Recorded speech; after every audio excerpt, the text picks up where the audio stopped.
And I'm here. For some reason, I can't get it to where it works on. Turn that down a little bit. I can't get it to work, like on windowed or whatever. It looks weird.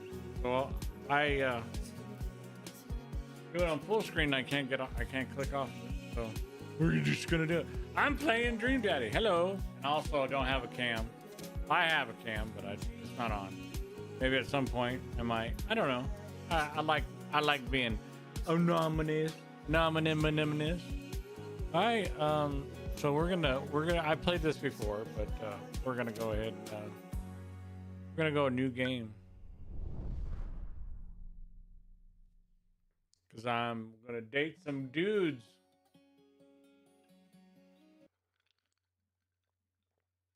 Apparently. Zzz.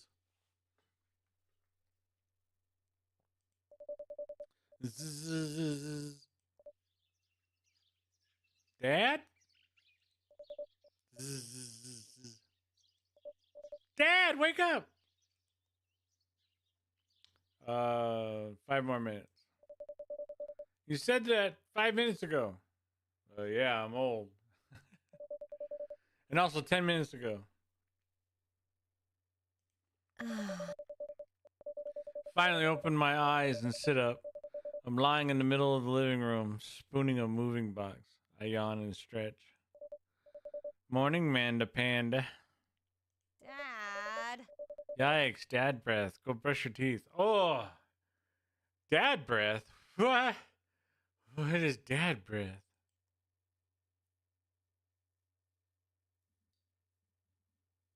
Tip number 25. Drink plenty of water. Always try to make others around you happy. Happy. Well, that's the good advice. Should always build that dad. I'm gonna build this dad. I contemplated building a dad that looks like me, but I don't know.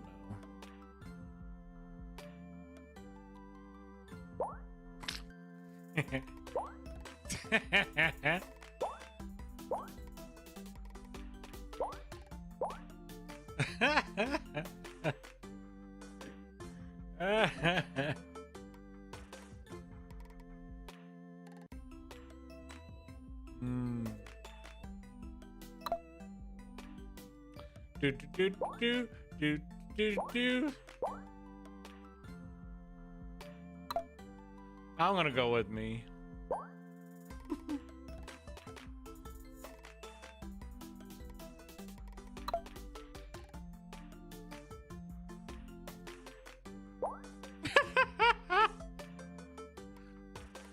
Oh shit. What? Oh, that's too fucking funny. Oh, shit.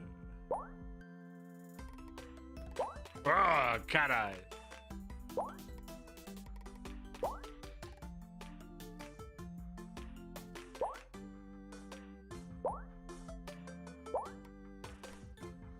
Yeah, definitely gonna go with that.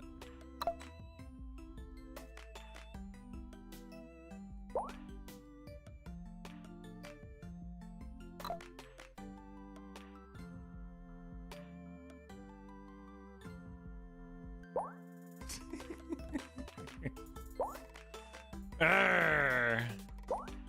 Yeah, there you go. Looking freaky. Do.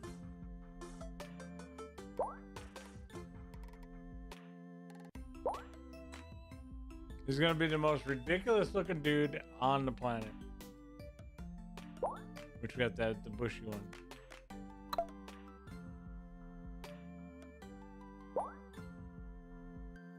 Does it kind of hides up his face, doesn't it? What's up, brother?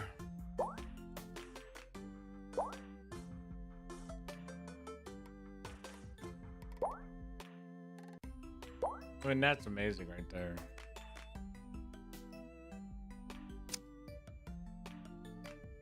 we have color for the brows too, as well? Yeah, we do. What do we get for the facial hair?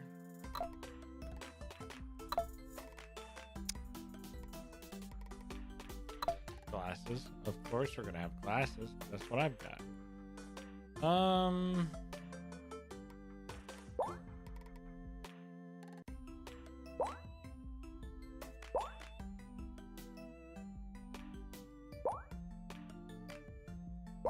Little Harry Potter. Piercings. Nah, no piercings. Clothing.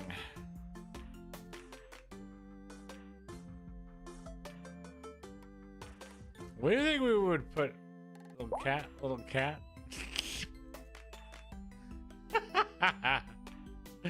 Yeah. We're having too much fun.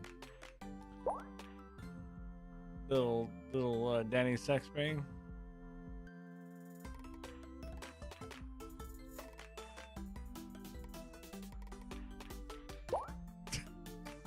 No, I think the cat would do it. Looking good, Daddy. Maybe I should give him some hair.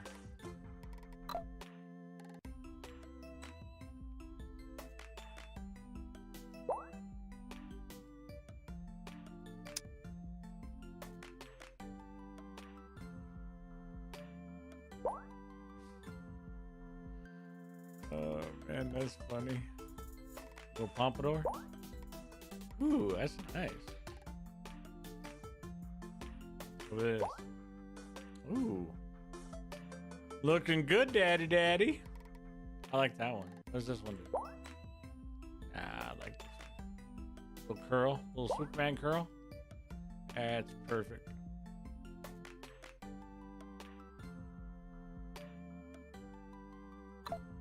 Name that dad.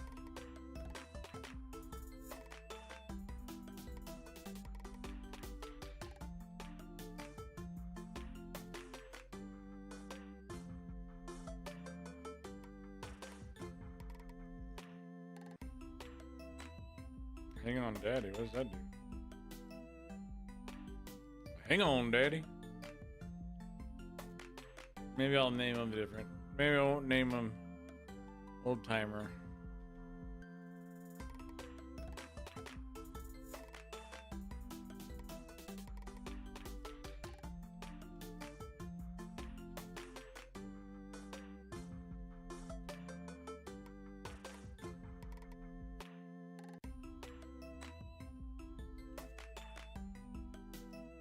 How do you spell it? Brado? I don't think that's how you spell it. Broad. Yeah, with an O.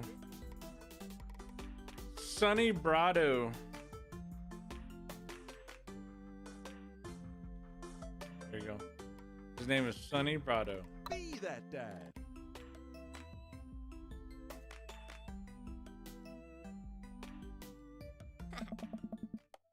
Did you fall asleep packing? I got most of it done, I think. Searching around the room, it looks like I did a plenty good job. Every box is sealed except for one. Wait, straggler. What's in it? Looking into the box, I see a bunch of old photos in little photo album. Yeah. Whoa, I haven't seen these in years. I pull out one of the dusty albums from the top of the pile and begin looking through it. That's the coolest baby I've ever seen. The only one your father and I, the only one your mother. I think I'm gonna go with that. I was married. Nah. Because for some reason I'm single. So I think the mom died. I'm gonna go ahead and say the mom. Yeah, I'm gonna say the mom died.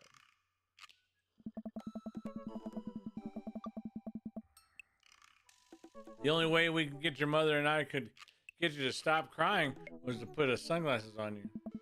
Whenever we try to take them off, you start crying again. You spent the first 2 years of your life with sunglasses on.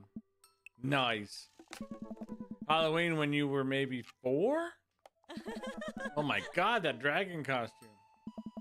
You couldn't decide between being a princess or a dragon, so you went with both. Princess, dragon. Perfect choice. Huh? Why do I remember crying in that dragon costume?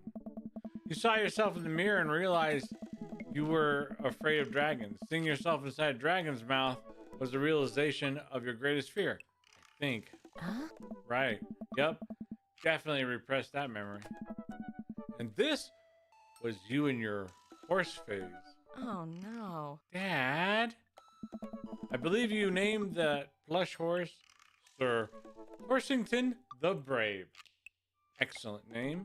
Oh no. I don't think that was his. Amanda lunges for the photo, but I quickly snatch it away and hold it above her head with my superior dad arms. Nice try, but this is important blackmail for later down the road. Nah. Go ahead and try me. I've seen pictures of you in your ska band. Oh shit. Ouch, kid. The Communist Manifesto had a chance back in the day. I look off into the distance and reminisce. What's that? Reminisce. There we go. About that rad horn section. Hey, it's Emma P. Ugh. No, Dad, that's Emma R. I didn't meet Emma P until high school. Honey, I promise you, wholeheartedly, that I will never stop mixing those two up. Oh. Dad, Emma R's been my best friend since I was 7. Give it like a little bit of effort. Oh, right. Emma P was the one who tried to steal people's pets, fired a flaming tennis ball in the police station, pooped her pants during We'll do the ball. Lighter fluid tennis ball tennis racket, right? Dad, that was you. Oh. All right, I was a wild child. I was 6 when you did it. Okay, Amanda, I wasn't aiming for the police station. It just happened to that there was a police station in the vicinity of where I wanted to hit a flaming tennis ball. Ugh. Yeah, I remember you explaining that one to the police. They didn't believe me either. Anyway, I gotta show this to Emma R later. She'll get a kick out of it. The first photography award you ever won. Ah. Yeah, and it got a $20 gift card to McFridays. And then you got food poisoning from the cheesy tostada blast. I think you mean food poisoning. You know, with a Z. Ugh. Dad. Still can't drive past McFridays without gagging. Still proud of you, though. Amanda reaches deep down into the box and pulls out one last photo. Neither of us say a word. We stare at the photo for a long moment. I finally decide to break the silence. This is the day you were born. This was the day we adopted you. Raz born. She is born. It's kind of funny story. We got into a car accident right there in the hospital parking lot. It wasn't anything big, just a fender bender. But of course, I was freaking out, and the little old lady who crashed into us was freaking out, and I didn't know what to do. But your mother, oh man. She holds my hand and looks me directly in the eyes. The calmest I've ever seen her. She says, "It's okay. It's all gonna be okay." Oh. She was right, you know. I stare at the picture for longer, maybe too long. I miss her. I can't even imagine what it must be like for Amanda. Ah. She pats me on the back. Come on, Pops. We gotta finish packing. The moving van won't wait forever. You're right. Huh. Ba, ba, ba, ba, ba, ba, ba. Amanda and I pile into the car and take one last look at the old house. So many memories here. Hard to believe your mother and I bought this place almost 20 years ago. Lord. Hey, remember when I shattered the front window playing catch? She always had very strong arms. Hey, remember when I shattered the other front window pretending to be a robot who breaks windows? You were a very imaginative child. Hey, remember when I broke the back window We get it, Amanda. You break stuff. And there'll be plenty more stuff for me to break in a new place. Memories to make and stuff to break. You ready? We sit in silence for a moment. I watch my daughter grow up in this house. It will forever hold a place in my heart. It stings a little bit to leave it behind. I'm ready. The moving van begins to pull away and I get the car into position to follow it. I watch our old house, disappear in the rearview mirror. So what? So sell me on our cool new pad. I clear my throat and do my best cheesy announcer voice. Nestled in the beautiful scenic downtown Maple Bay, our new house features...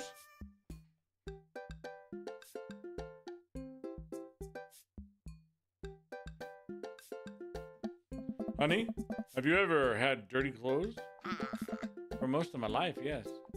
Well, worry about that no longer, as our new place features machinations that will not only clean your clothes, but dry them directly thereafter. An upper-class luxury, I fear. The concept of clean clothes is no longer in the hands of the fat cats upstairs, sweetie. Anyway, it's also smaller than our last house. Cozier, one might argue. Good spin. I think it's great. Won't we be closer to a lot of cool stuff that we can walk to so I don't have to waste gas? I mean, trying to park downtown is, Amanda, you're going to have to learn how to parallel park at some point, right? Not going to happen, Pops. I think someone needs to do a 3-point turn on their attitude. Oh. I don't know how to do that either. Have you met the neighbors yet? Not yet, but the neighborhood seems pretty quiet. So you won't have to chase any rowdy teens off your lawn? You are the very teen you mock when you say that, honey. Oh. I'm in my last year of high school. I'm practically dust. Yeah, you're a real... Don't you dare. Senior. Arr, arr, arr. Arr, arr. Dad, I know where this is going. Citizen. I'm just gonna ignore that. But I won't forget it. So what's the item number 1 on the new house agenda? Well, first, we need to forge a path through the solid wall of boxes that's blocking the living room. I still have to install the washer and dryer. We need to go grocery shopping.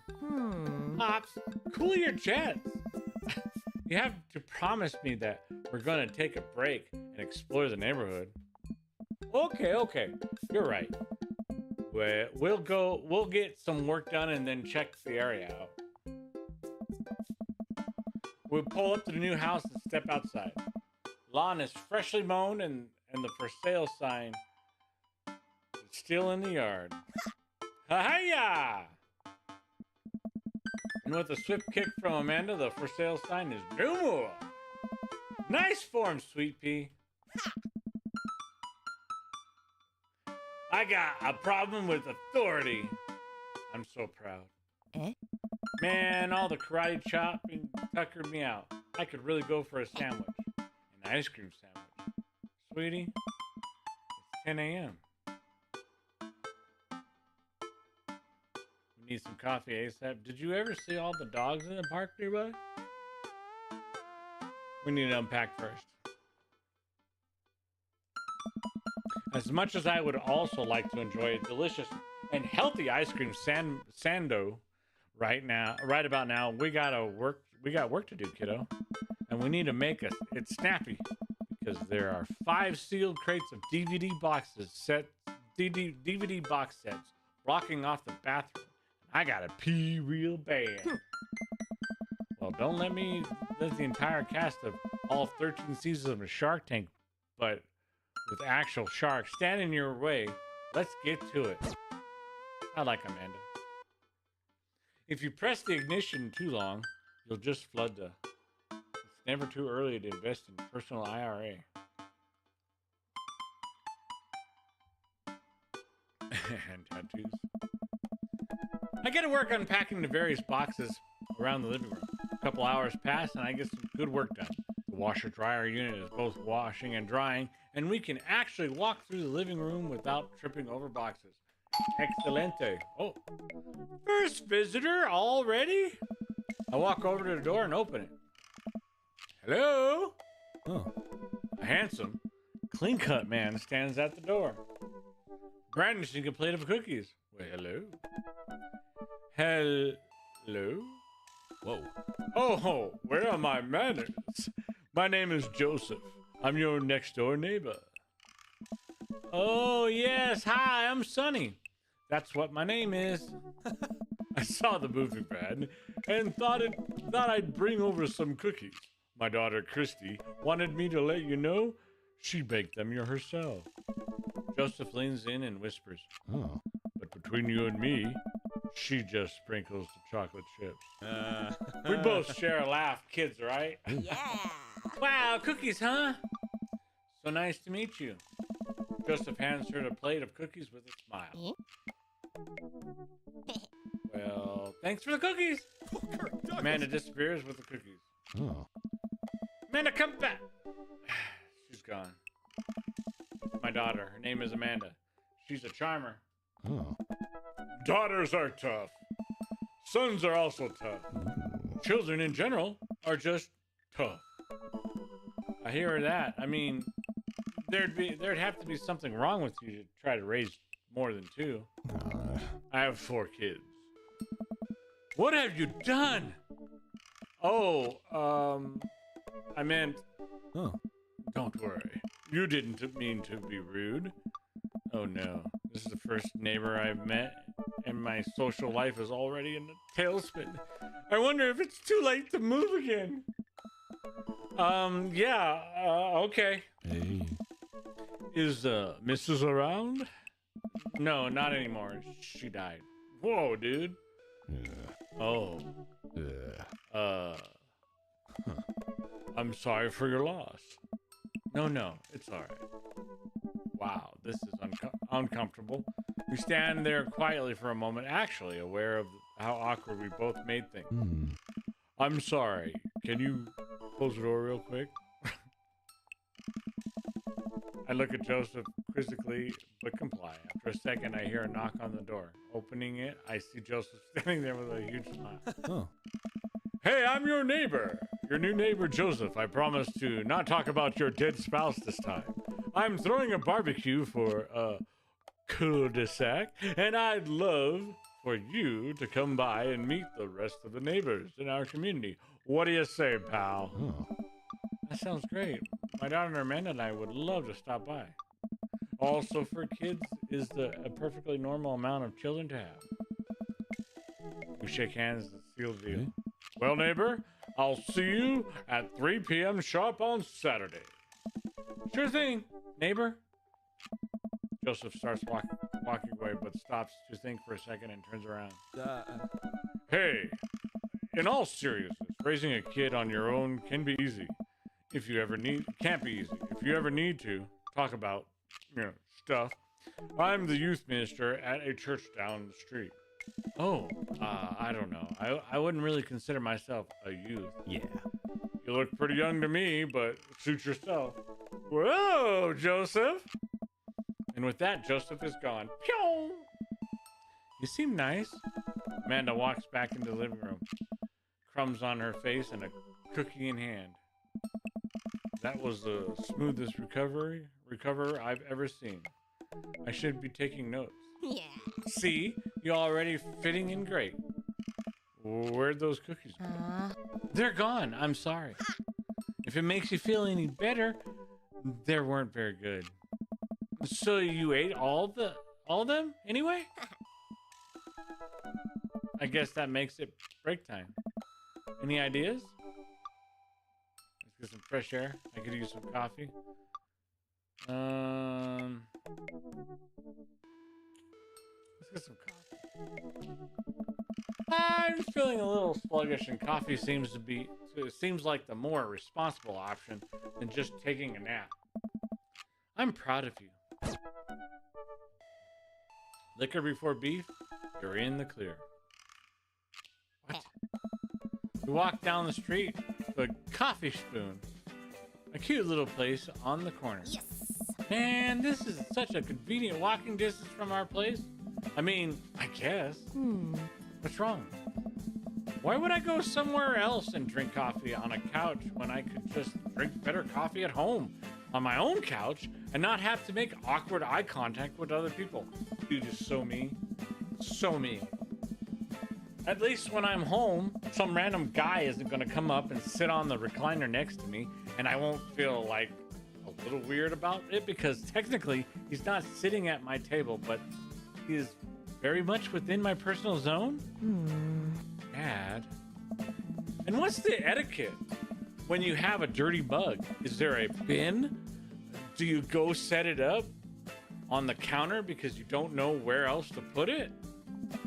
Or do you leave it there and feel your face flush hot with shame as you consider the possibility that there is in fact a bin somewhere just out of sight, and now you're the jerk who left their mug? Oh. Dad, are you just afraid to meet new people?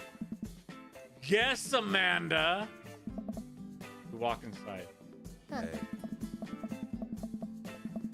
Whoa. Hello.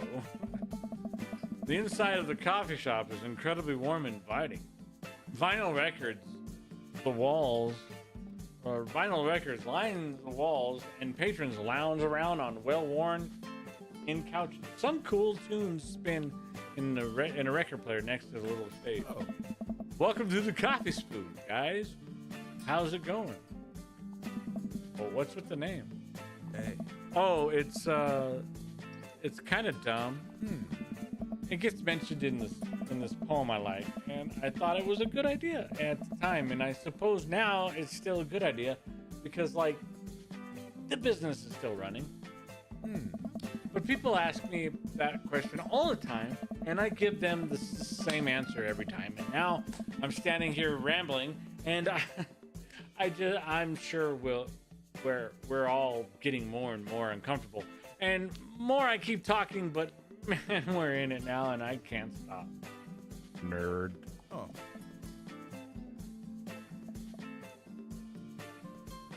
Awkward. Awkward. So what it'll be? Oh. I scan the chalkboard menu and I'm immediately overwhelmed. I'll have Godspeed you. Iced Egan Chai Antwoord? I don't even know what the hell those are. I don't like iced coffee.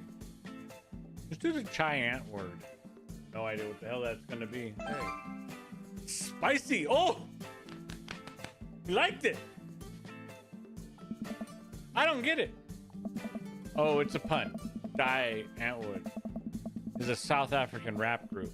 They're pretty well known for their evocative imagery and hyper-stylized music videos.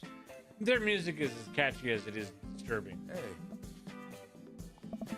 I'm doing the thing again, Hey, yeah. but coming right up. And for you, I'll have the macchiato de Marco, please. Hey. Coming right up. Do you want that in small, medium, or biggie small?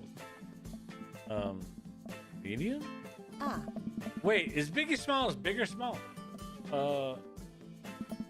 I should change that, shouldn't I? Matt sets to making our drinks, and Amanda and I take a seat on one of the couches. What's his deal? Let the man make his puns. They're cooler bands than you listen to anyway. Hey! Hey! Scott was cool once. This couch is actually pretty comfy. Maybe not comfier than our couch, but it's all right. Good lumbar support. Lumbar support. You sink right into it. Okay, it's comfier than our couch. Amanda nudges. Ah. This place is right next to our house, and that guy seems not only cool, but also just as uncomfortable with talking to other people as you are. You should totally become friends with him. I don't know. Come on! What do we say about meeting new people? I can't meet new people if I always stay inside and also don't go outside and also don't talk to people. Ah. See, we're making progress. Matt sets our drinks down at our table, and I immediately burn the roof off my mouth. Supposed to let it cool off, dipshit. Good one. Huh. Hi, we're doing a neighborhood. I'm Amanda, and this is my dad, Sonny. Hey. Oh, right on. Pleased to meet you both. Hey. You ought to come by when my daughter's hanging around the shop. You two might get along. Yeah? I'm sure we'll maybe come in from time to time. Amanda kicks my leg from under the table. I'm sure we'll be in here a lot. Hey. You know what? Let me get you guys' opinion on something. Matt goes into the back and comes out with a fresh plate of something that smells amazing. Hey. I'm working on a new banana bread recipe, and I need help coming up with a name for it. Oh my god, banana bread. I freaking love banana bread. I need to get some of that. I need to go find somebody to make me banana bread. Ugh. Well, I think we're going to have to taste it first so we can, get the full flavor profile. To really appreciate the flavor sensations of Amanda nods vigorously. She knows this game. Yeah, we need to give that Nana bread a taste if you want us doing free creative labor. I think that would be commensurate with, I've taught her well. We have trained for this day. I was just gonna give you guys free banana bread anyway. Right, yes, that. Matt serves us each a piece. Amanda and I happily chow it down. All right. All right, this is amazing. Hey. Thanks. Secret ingredient is bananas. Did he really just say that? So any ideas? I'm stumped. Well, I think I might only be able to give you dad band puns, but I'll give it a shot.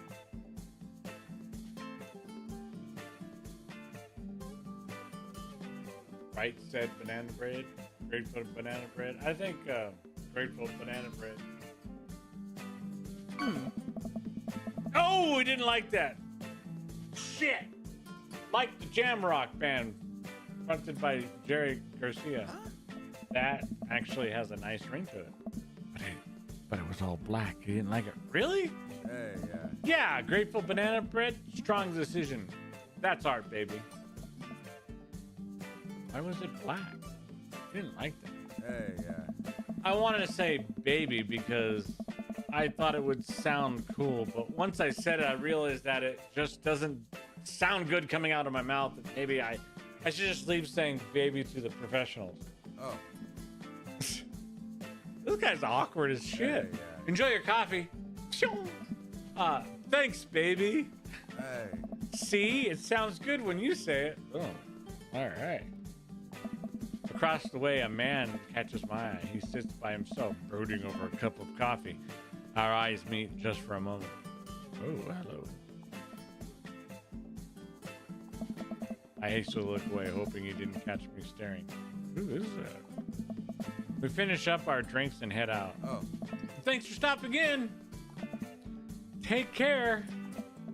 Okay, now we're full of caffeine. Where to? Let's get some fresh air. Time to soak up all that vitamin D, make our bones nice and strong. Yeah, our skeletons are gonna get so strong, they're gonna hop right out of our bodies and crush cars and their bony fingers.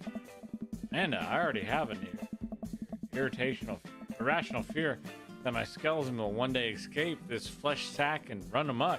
Please don't encourage it. Right, sorry. To the park. better to be early than late. That is absolutely true. Amanda and I began to stroll through the neighborhood. I can't believe how beautiful it is outside.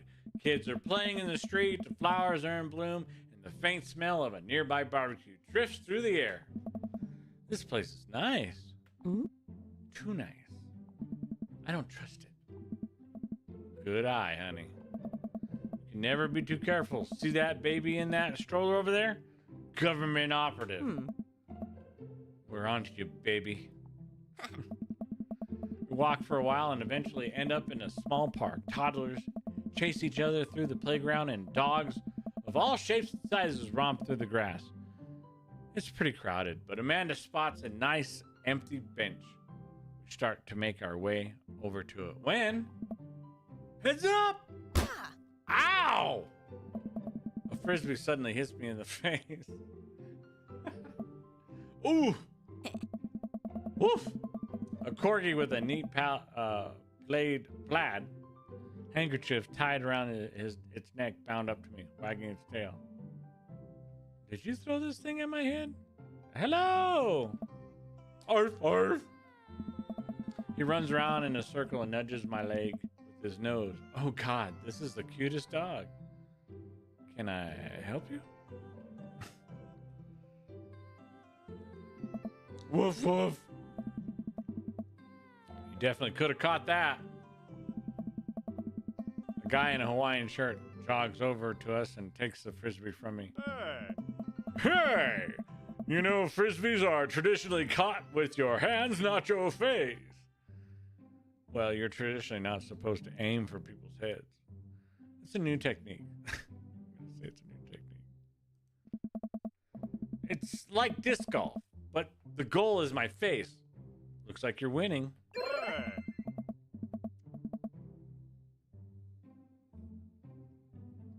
I saw some purple things there. I don't know what it could have been. Yeah, that might have been something. Particular. All right. Ha! I'm just messing with you. I'm Brian, by the way. I'm Sunny, and this is my daughter, Amanda. I look over at Amanda only to find her sitting on the ground, rubbing the dog's tummy. Ah. Hi! Eh? Your dog's cool. Ah! Old Maxwell sure loves the attention. It's great to see another father and daughter out here on such a sunny day. Where's yours? Brian gestures over to a grassy knoll where a young girl sits and checking on a checkered blanket. She's reading a book bigger than her head. She puts it down and heads on over to us. Oh. That's a big ass book. This is Daisy. She's reading the Brothers Karamazov? I don't know what the hell that is. Her teacher tells me that she has the reading comprehension skills of a high schooler.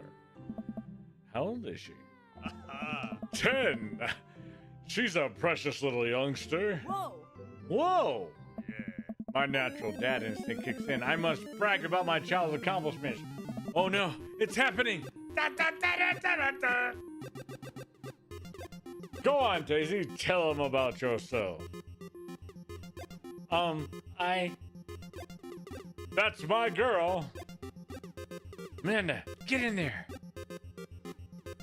Okay. Eddie, Brian's house, baby.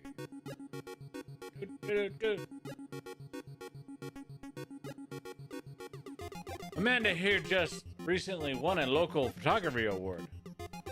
Wow, congratulations! Ha! This is 10 HP. Daisy actually just won the statewide poetry contest. Ugh. Sunny's HP is subscribers. Oh no. What is this? What does that do? DHTR, what does that do? What the hell is that? Zither? I don't know what that is. Let's try it. Can't switch daughters, Amanda. It's your only daughter. Oh!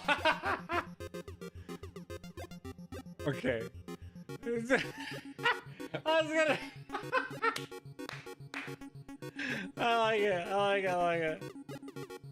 Last week, unprompted, Amanda helped an old woman with her grocery bag.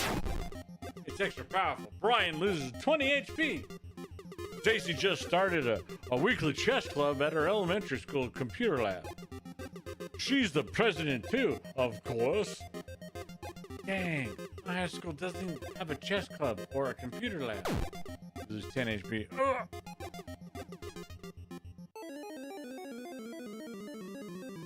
What is the item? Can I pick an item? Card, band-aid, spelling bee. Grade card. You pull a wrinkled copy of Amanda's last grade card out of your back pocket. Dad? Awesome grades! Brian loses 25 HP. Heck yeah! You really carry that around everywhere? Ouch, maybe it was kind of weird to lose a 5 HP. Shit! Daisy sold enough candy bars this year to get the top prize, a canoe. We're taking it out next weekend. How is that even possible? Amanda could barely get one of those sticky hand things. It's extra powerful. Use 20 HP. Damn it. I gotta brag. Come on. Amanda's in all honors classes in this semester. Brian, lose 10 HP. Oh, really? I'm actually talking to Daisy's teacher about having her skip a grade. Even Amanda kind of bristles at that one. You lose 20 HP. Shit. We gotta pull it out. Come on, we gotta get it. Come on, let's do the brag. A few months back, Amanda started volunteering at the homeless shelter in our old neighborhood. Brian loses 10 HP. You don't say. She should talk to Daisy. She actually helped organize a food bank here in Maple Bay. Yeah, Amanda, I'm sure we could find something for you to do. Extra powerful, you lose 20 HP. Ah, I think that's it. Dang, he's really good at... Boy, it's been such a treat getting to meet you two. Ah, you did have an added insult to injury by being such a gracious winner.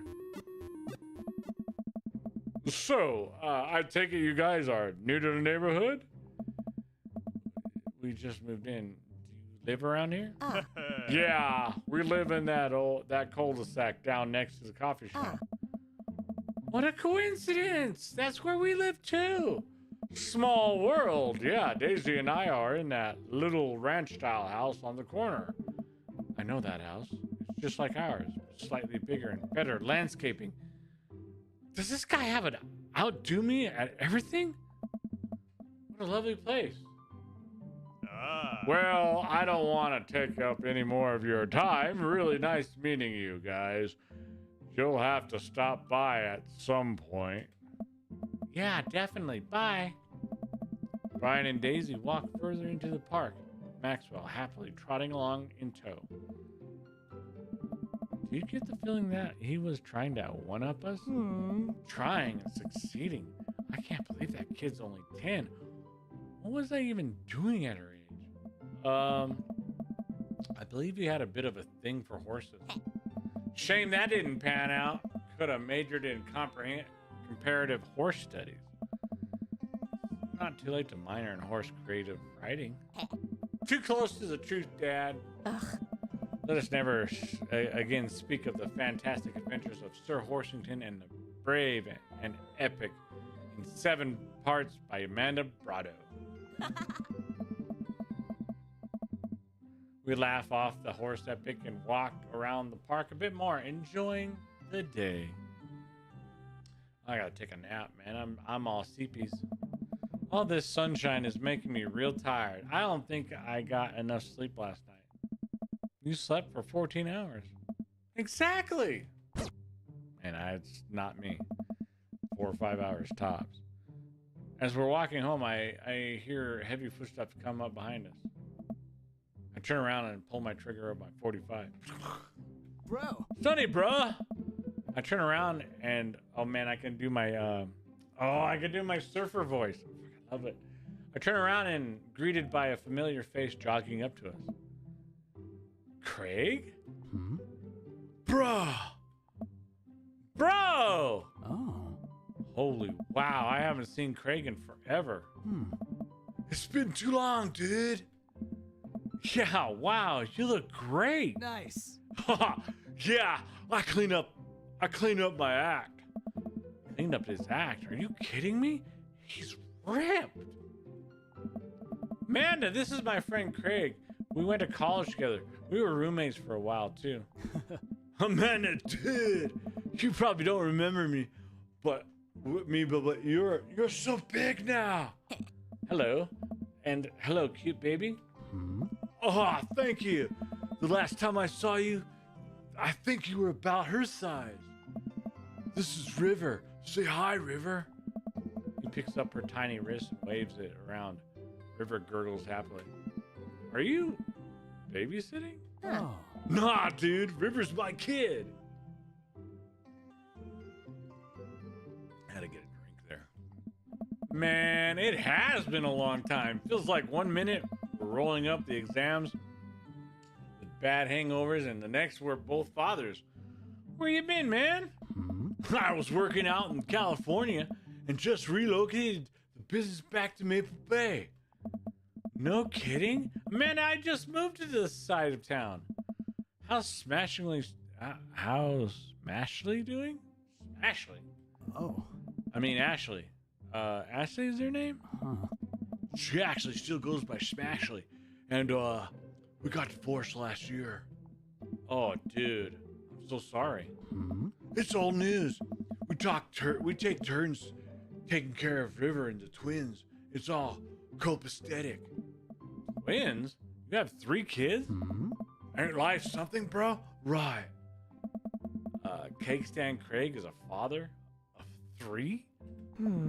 Cake Stand Craig? Hmm? Oh, haha. Yeah, that was my old college nickname. He got it because he did a lot of cake stands. Hmm?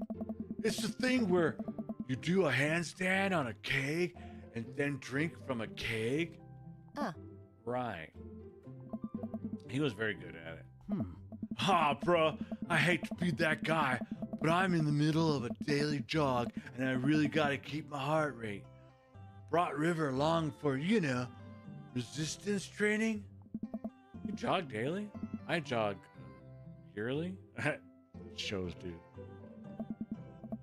On January 1st, when I promised myself that I'm gonna jog. Oh, wait, no, this is me, sorry. On January 1st, when I promised myself that I'm gonna jog daily for the rest of the year, but give up after 30 minutes and just walk home. Oh. Well, it's never too late to get back into it, dude. You should join me sometime. Haha, I don't know. Hey. Come on, it'd be fun. We could grab breakfast afterwards, catch up. We could do a bro brunch like the good old days. All right, sure, sounds great. Hmm. Great. Let's get that going soon. I better get moving. Good to see you guys. Greg gives a little wave, puts his earbuds back in, and jogs off. I can't believe Greg is ripped and his kids. I'm reeling. Huh? Why is that? The Craig I knew is not fit to be responsible for any living thing, including and especially himself. One time I watched him drink an entire jar of marinara sauce for dinner. Amanda, he opened up a new jar of marinara sauce and then he drank it like it was a thing that normal people do. It was unholy. And then I asked him what the hell he was doing, and he said, and I quote, "It's basically a smoothie, bro." I mean, technically, he's not wrong. He jogs. He was jogging. He's like a totally different person. Anyway, we better get home. I'll have plenty of time to reflect on how old I feel later. Amanda and I flop down onto the couch. Amanda has to shove some empty boxes out of the way before we can sit. Too bad we're going to be putting my stuff right back into these boxes in a few months. No! Don't say that. Hmm? Aw, Dad, come. It's gonna be okay. I'll be fine. I know. It's just, you're my little girl. I'm gonna be weird. It's gonna be weird not having you around. I'll come visit, and I'll text you every day. And I'll take lots of pictures. I mean, obviously, I'm a photography major. You promise? Huh. Of course. Are you gonna be okay by your lonesome? Oh, come on. I'll be fine. I'll get a dog or something. Yes. A dog? Hey. Forget art school. I'll stay at home for a dog. Is that what it's gonna take? Medium-sized dog, handkerchief around the neck. I get to name it. That's what it'll cost for me to give up my dreams. I'm a woman of simple wants and needs. Well, dog is a lot cheaper than college. Suddenly, a pile of envelopes slides through the mail slot. Speaking of college, Huh. Amanda darts over to the envelopes and shuffles through them. She pulls one out and throws the rest back on the floor. Yes. This is from McGowan College of Art and Design. Open it! But I'm scared. It's just an envelope. Yeah, it's just like my entire future. Not a big deal. She takes a deep breath, rips the letter open with her teeth. We have a letter opener, but okay. I hold my breath while Amanda's eyes dart back and forth, scanning the letter. What does it say? The admissions committee has reviewed your application, blah, blah, blah. Her face drops. Oh, no. Regret to inform you that we are unable to offer you admission to McGowan College of Art and Design. Oh, no. Amanda throws the letter on the coffee table. Aw, sweetie. It's okay. I kind of saw it coming. I knew I shouldn't have put the experimental stuff in my portfolio. Their admissions officer told me they just want to see portraits or whatever. I pull Amanda in for a big hug. You're an amazing photographer. I know how much work you put into your portfolio. Some other school is going to want to snatch you up for sure. Yeah, I know. It's fine. Are you actually fine, or are you just saying that? I'm fine, really. Her face says the opposite, but I probably shouldn't push her on this. Oh, and before I forget, Emma R and Emma P are sleeping over tonight. So, you need me to be out of the way because I'm painfully uncool?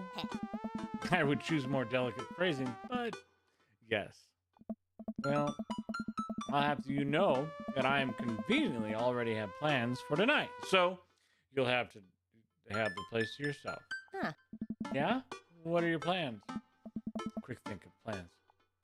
Ooh, shit. I am secretly a mayor. Gotta attend the union meeting. I'm going clubbing. Hell yeah, I'm going clubbing.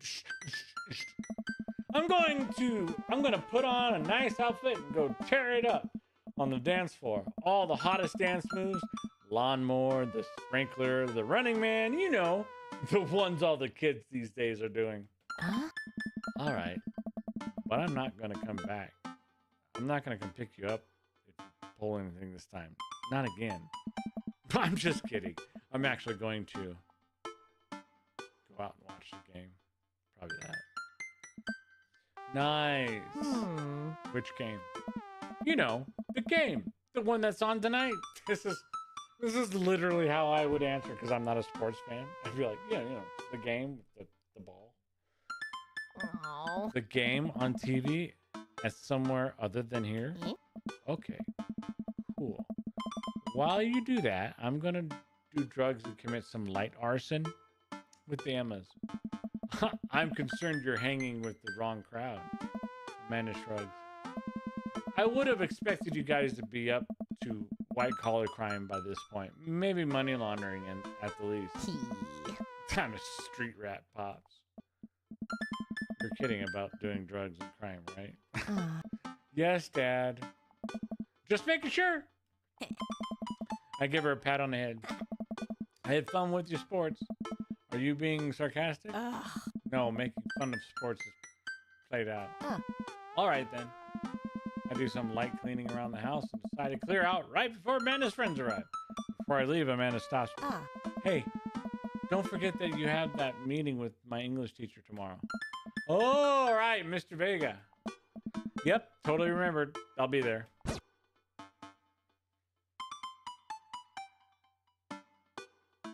Moving pictures in hands. Should have read that faster. Wow, I guess I really didn't think this plan through. I'm not entirely sure where the closest bar is, and Amanda still hasn't shown me how to use a GPS on my phone. Oh, Jesus. So I'm just gonna pick a direction and walk in it. Let's go this way. Cool. Okay, we're marching. We're marching in the direction of the game. Any game, really. In the distance, could it be Jim and Kim's? A big burned out neon sign hangs above tiny dive bar. Jim and Kim's, huh? All right, it'll do.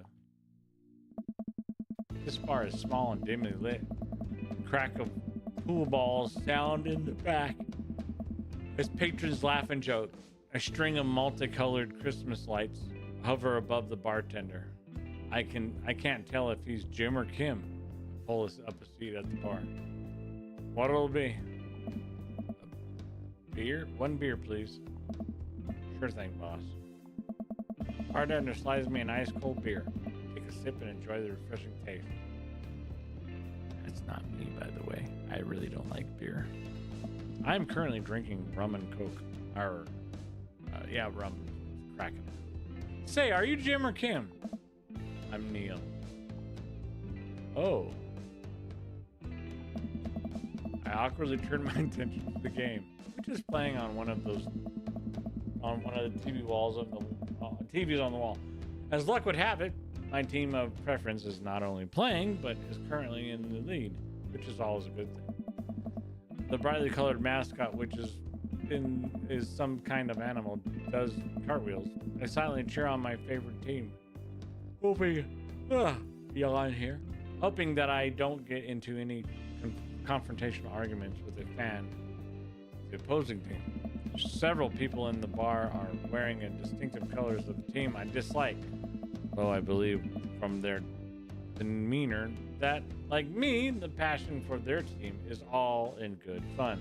Hey. A middle-aged woman holding a nearly empty wine glass sidles up to the bar and sits uncomfortably close to me. Hey, sailor. Hello. Ah. Good to see you fresh meat in here. I'm Mary. Come here often? No. I actually just moved to this part of town today. I'm Sunny, by the way. Ah. Are you watching the game? Yeah, my preferred team is in the lead. I like how generic that is. My preferred team. If they keep this up, they'll win the game with ease. Oh, I love that team. And also, I love that game. I love someone who knows their way around balls. Oh, shit. I'm getting the impression that she's a little drunk. Buy a gal a drink? Sure. And she's not my type. And she doesn't have a penis. I almost reluctantly signaled to the bartender. Mary another glass of wine. Neil jokes back and forth with Mary. They're clearly friends, and clearly isn't her first time doing this. She sips her glass out. Suppose I gotta keep you company now. Hey. So what do you want to know?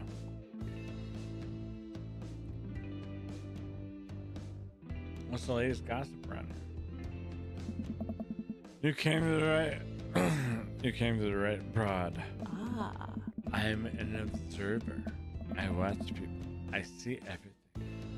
Know everyone. Nothing gets past me. So. Ugh. So what? I thought you were gonna. Oh? I forgot. What were we talking about? About gossip? You said nothing gets past you. All right. I am also a steel trap, confidential, truthful. So what else can you tell me about this part of town? It's quiet, that's for sure. If you want an idyllic little life with white picket fences, this is the place to do it. But every town has its secrets, you know? She takes a sip of her drink. That was a little too ominous for my taste. She leans closer. Hey. Would you like to learn some of my secrets? Oh boy. Maybe some other time. Come on. Suit yourself, sailor. Mary solders off, setting her sights on the newest bar patron to enter. I happily watched the game over another beer. The game has gotten close to terms of point. Freaking talks like that. A little too close than what I'm comfortable with. After a particularly skilled player scores a number of points for the other team, putting them in the lead, I bear an affirmative grunt from another man, or I hear in the bar, "Go team!"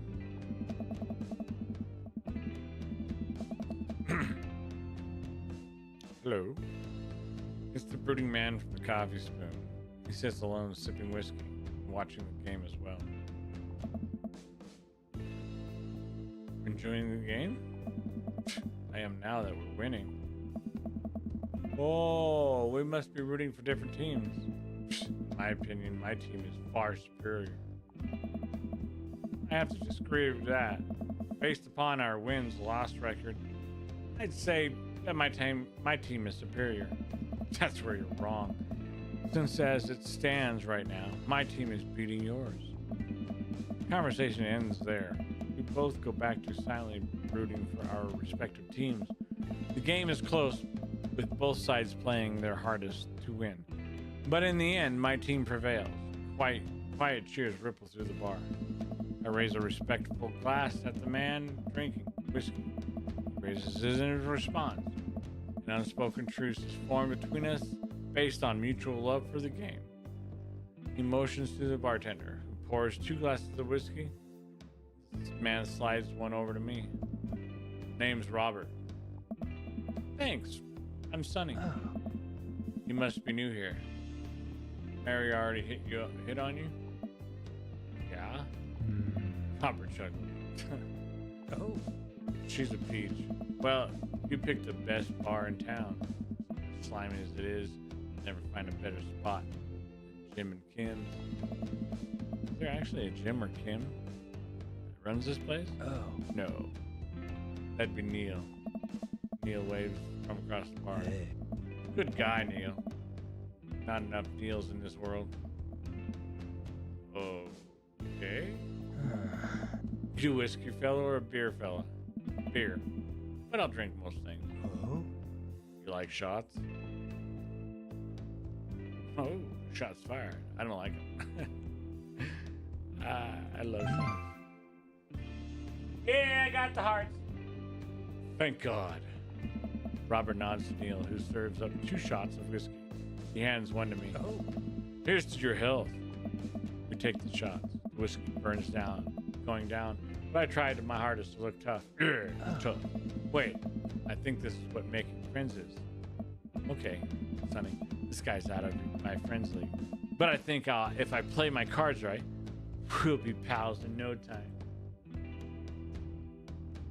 Compliment his cool edge jack, compliment his rugged good look, compliment his hand tattoo. I don't know if he'll like his tattoo.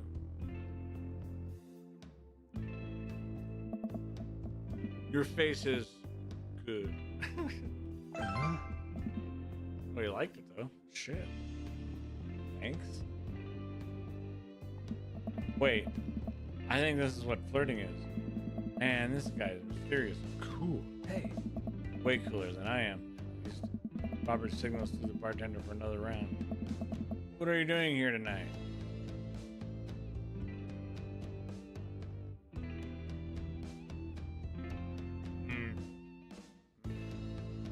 Running from my problems? Do I really have problems? I don't know if I have problems. But I want to be honest. I mean, this is a dad simulator, for sure. My daughter kicked me out of the house. Not like forever. She was having a sleepover with her friends. Huh. Family type, huh? Single dad. Gets up. Be right back. Gotta powder my nose. Never seen Robert talkative. He must like you. Ha! I guess so. I gotta admit, that Robert has a gruff charm to him. If a guy like that thinks I'm cool, then I really must be. Robert comes back from the bathroom and grabs his leather jacket. I'm gonna go home. You heading my way? Robert and I leave the bar and find ourselves walking in the same direction. I live in this cul-de-sac down the way. Does everybody live there? Me too. We just finished unpacking today. Great place to be. Good neighbors. Well, some of them. Who's that? We get to Robert's house, which is just a few houses away from mine. We stop and he turns to me. I don't kiss and tell, Sonny. So are we doing this or what? The fuck? What? You know, do you want to come inside or not? Whoa, dude. A wave of realization rushes over me. I blush. This is like a gay cul-de-sac? Just curious. Nothing wrong with that. Just curious. Laid it on smooth. I think I do this. Well, I don't see why not. That sounded smoother in my head. Let's do it. I follow him up to his door. He fumbles with his keys for a second and unlocks the door, leading me inside. The moment the door closes behind us, he pushes me up against the wall and kisses me, grabbing my hips. Whoa! Holy shit! Whoa! Come on. Robert takes my hand and leads me upstairs and into what I assume is his bedroom. My God! I just met you, dude! But it's so dark that I can't see anything but Robert in Robert's intense expression. He kisses me again and I can hear him shucking off his jacket. Okie dokie! I clumsily take off mine too. His hands roam down my chest and suddenly he's tugging at my belt. What the frick? I don't normally do this. Yeah, I don't. Do you want to stop?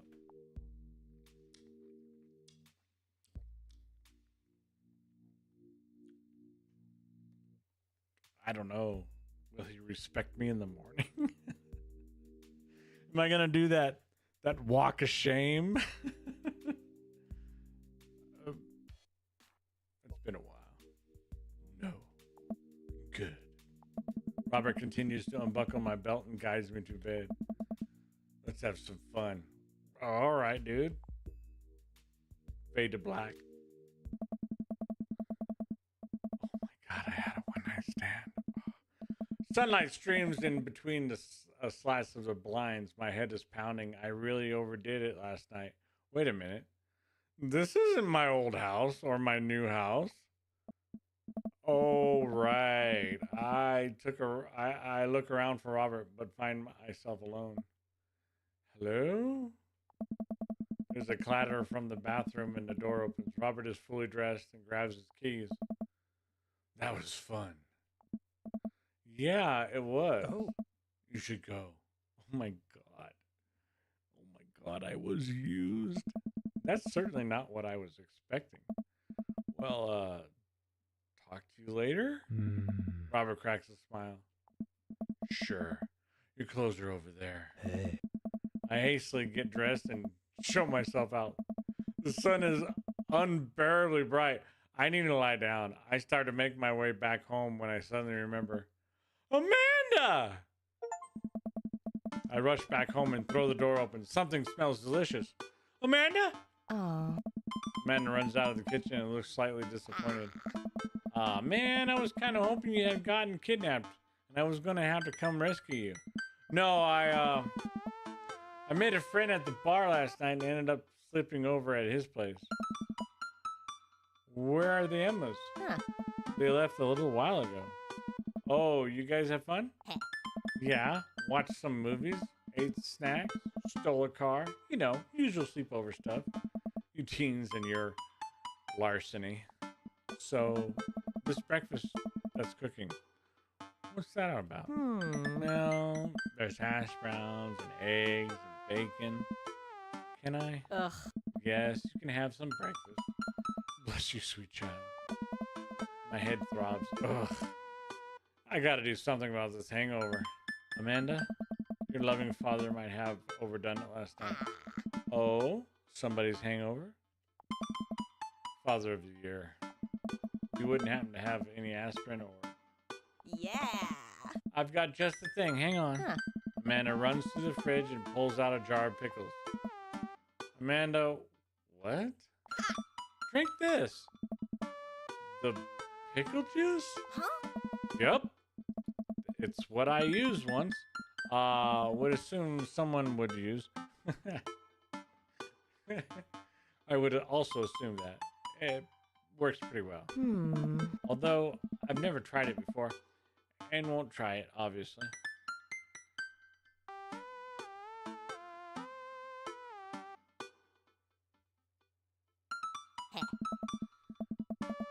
I eye her suspiciously. I eye the jar of pickles even more suspiciously. This better work.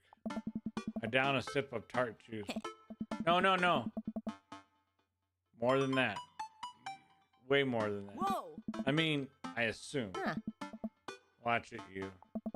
I drink more pickle juice and help myself to a delicious breakfast that Amanda has graciously allowed me to partake in. After inhaling some hash browns and dunking several pieces of bacon into running egg yolk, I'm starting to feel much better. Amanda grabs her backpack and keys. Well, I gotta get to class. Don't forget the meeting with Mr. Vega, okay? He said it was important. Love ya. I'll be there. Knock 'em dead, kiddo. Nah. Always do. We do our secret handshake and she's off.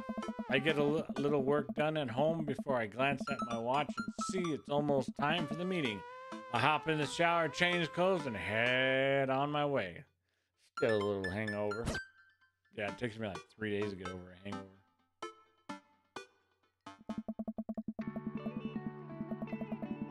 I arrive at Amanda's school and check into the front desk. They give me a bright orange visitor sticker and send me on my way. I'm barely awake and feeling pretty haggard, but hopefully nobody will notice. I check my watch and am relieved to see that I'm only 2 minutes late. Wait, was it room 103 or 108? I spotted you standing at his locker approaching for help. Excuse me, do you know where Mr. Vega's classroom is? Youth turns around and looks me up and down with heavy lined eyes. Ugh. Come on, kid. I'm late for a meeting. Mr. Vega. I don't know. You tried the exit? Okay, wise guy. Are you gonna help me or not? Fine. Up those stairs to the left. Can't miss him. I head up the stairs and walk around, unable to find Mr. Vega's classroom anywhere. After a couple minutes of searching, I head back downstairs. That punk youth sent me on a wild goose chase.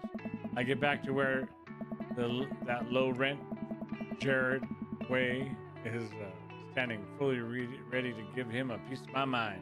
And suddenly his head pops out of the classroom next to his locker. Suddenly a head. Oh. Lucian! Don't you have a third period to get to? Fine, Mr. Vega. Oh. Wow! Now I'm officially 10 minutes late. I glare at him as he walks away. We're not cool. You must be Sunny. This period's almost over. Would you mind waiting in the back? Mr. Vega leads me in, and I take a seat in one of the comically small students' desks in the back. I might get stuck in this. All right. Where were we?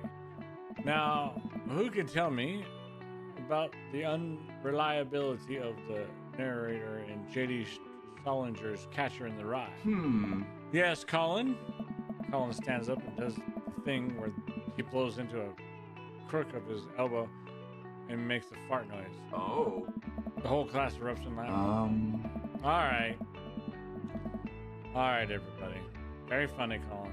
Please sit down. Oh. Now, Holden Caulfield is an unreliable narrator in the sense that the bell for the end of the period rings. All of the students immediately get up and make a break for the door. Whoa. Remember to do the reading and answer the response questions on 194 in your textbook. Nobody listens. Oh. Or not, I guess. Mr. Vega turns to me and sighs. Middle schools, right? Don't you teach high schoolers? Both. You know, budget cuts. Right. Ah. Thanks so much for coming in. No problem, Mr. Vega. Oh. Please, call me Hugo. I don't normally do this impromptu parent-teacher meeting, but as I'm sure you know, Amanda's a very bright student, and I'm concerned about her recent behavior. What's going on? Amanda has never been the most engaged student, but I know she cares recently, though she's been falling behind. She's not completed assignments and has been doing rather poorly on tests. I'd normally chalk this up to senioritis, but hold on. Are we still in the same school as she's always been? Because we frickin' moved. And last time I checked, when you move, you go to a different district, so I'm just curious. This is strange. I thought Amanda always shared everything with me. It hadn't even crossed my mind that something might be wrong. I just want to ask, is everything okay at home?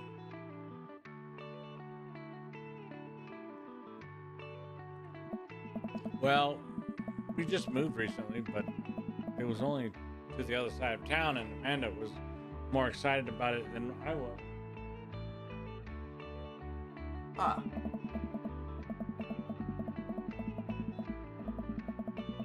Gotta look for my cat. Hello, Pumpkin. She's down in the bottom. See if you can talk to her about it. I know she values you a great deal and would appreciate your guidance. If she keeps heading down this road, I know how important our school is to her, and I would hate to see her miss out on scholarship money that she clearly deserves. I'll make sure to talk to Amanda. Thanks for letting me know, Hugo. Hey. Anytime. On my way out, I stopped thinking for a moment, turned to Hugo. Hey, Hugo? Ah. Yes? They ever catch that rye? Oh. Oh. Oh. Oh, that actually hurt me. Oh, you liked it? Yes. I leave the classroom and make my way out of school. I'm a little bit in shock that Amanda was able to hide this so well from me. She's always been such a force of positivity in my life, especially after we lost her mother.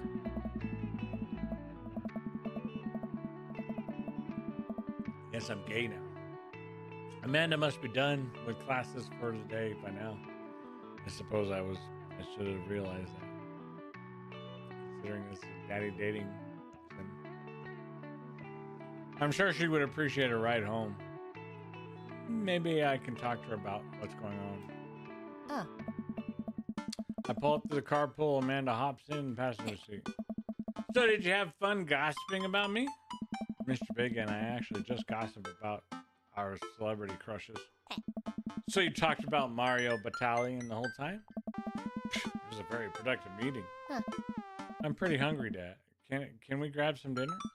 Sure thing.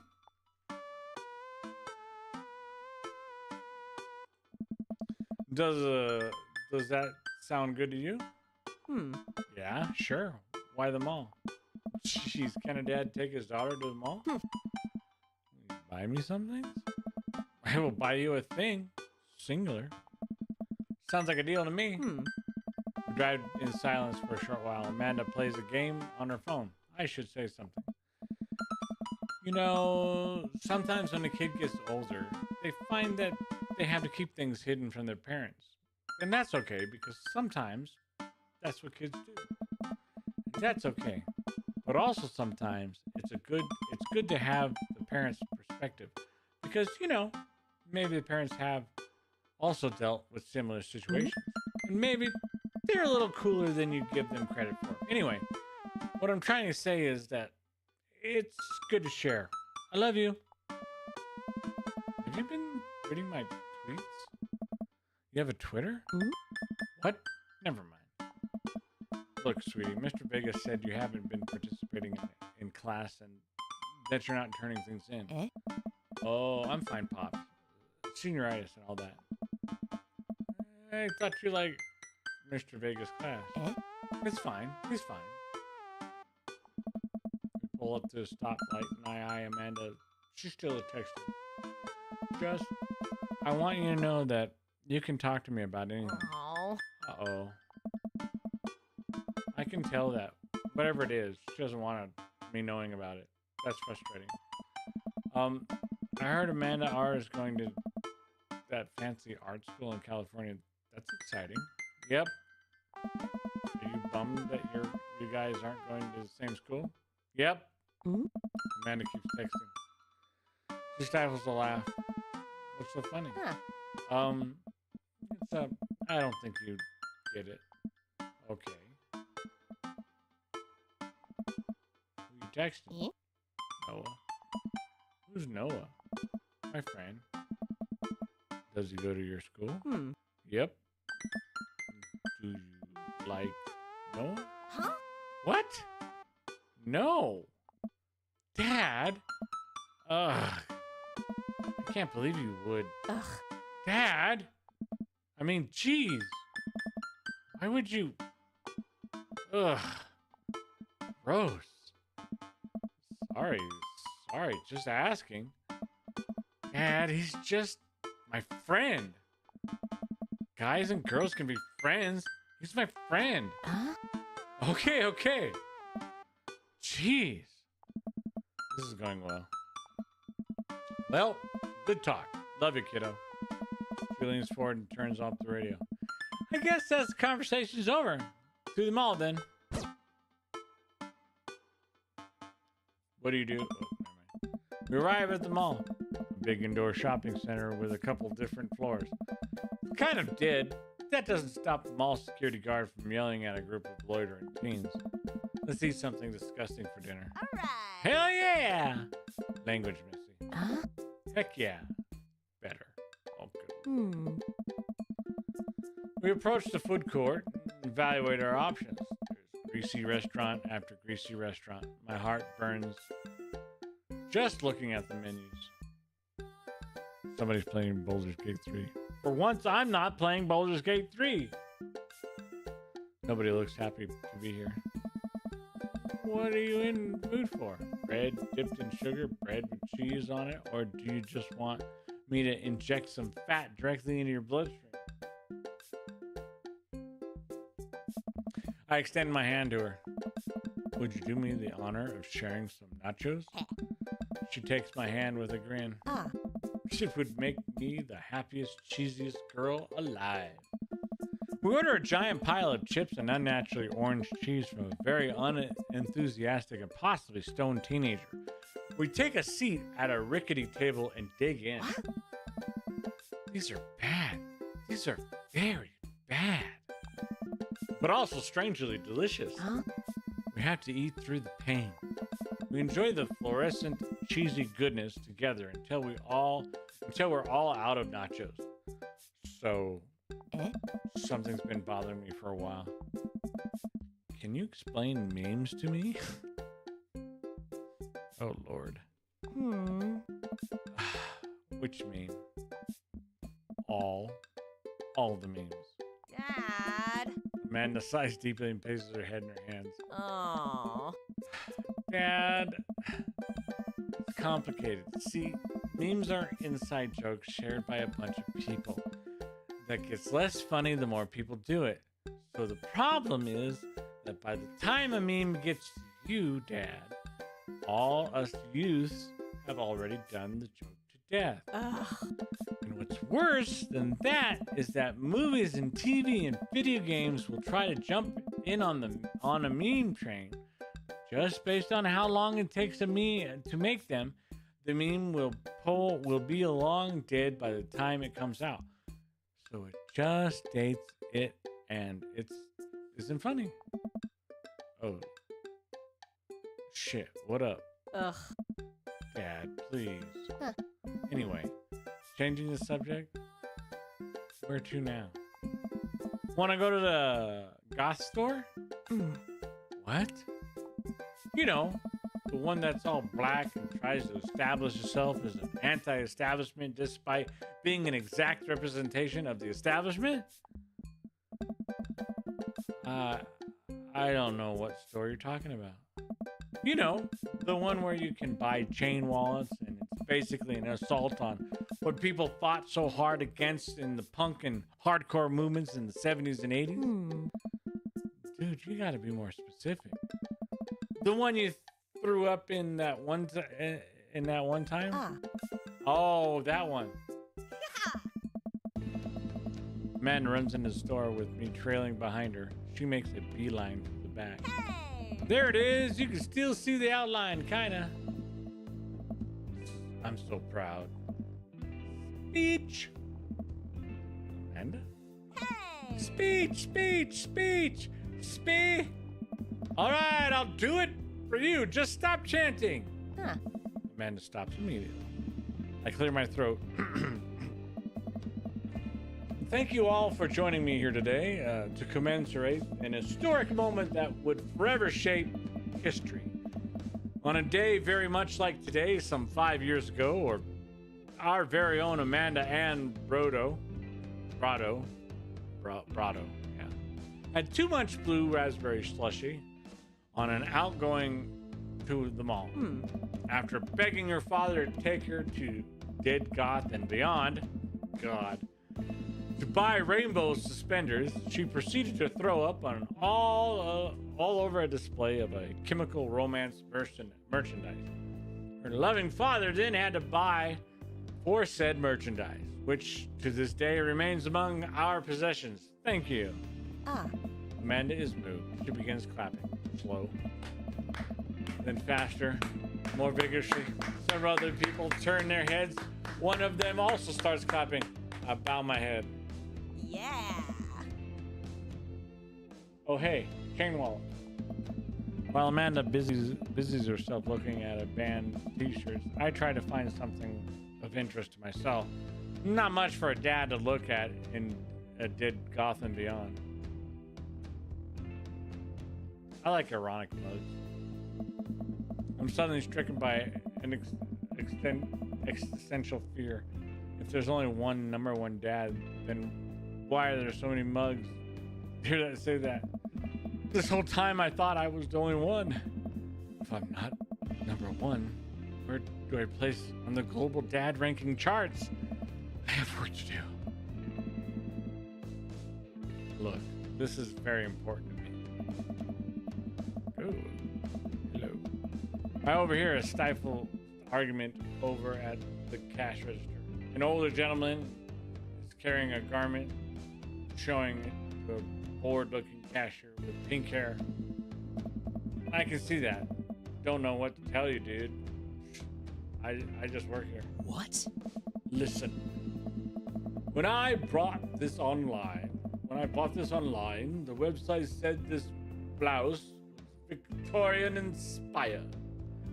However, when I received it, it clearly held the trademark of Edwarden des. Do you want a coupon? I can give you a coupon. Will you leave if I give you a coupon? Is there a manager present?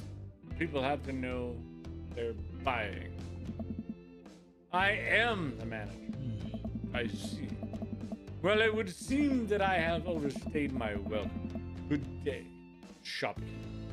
Your superiors will receive a strongly worded letter by post. Whatever, dude. The man whirls around and storms out. His little coattails trailing behind him. I can't tell if they were Victorian inspired or Edwardian in nature. Amanda trots up to me with a t-shirt in her hand. Boy, here it comes. Ah. Hey, Dadtron 5000. Yes, I'll buy it for you. Wow, that was easy. Thanks. At least it's only one this time. Amanda plops the shirt onto the counter and grins at the cashier. I love your hair. Ah. The cashier says nothing and rings Amanda up. Radiating hatred. I hand her a 20. So what was that guy's deal?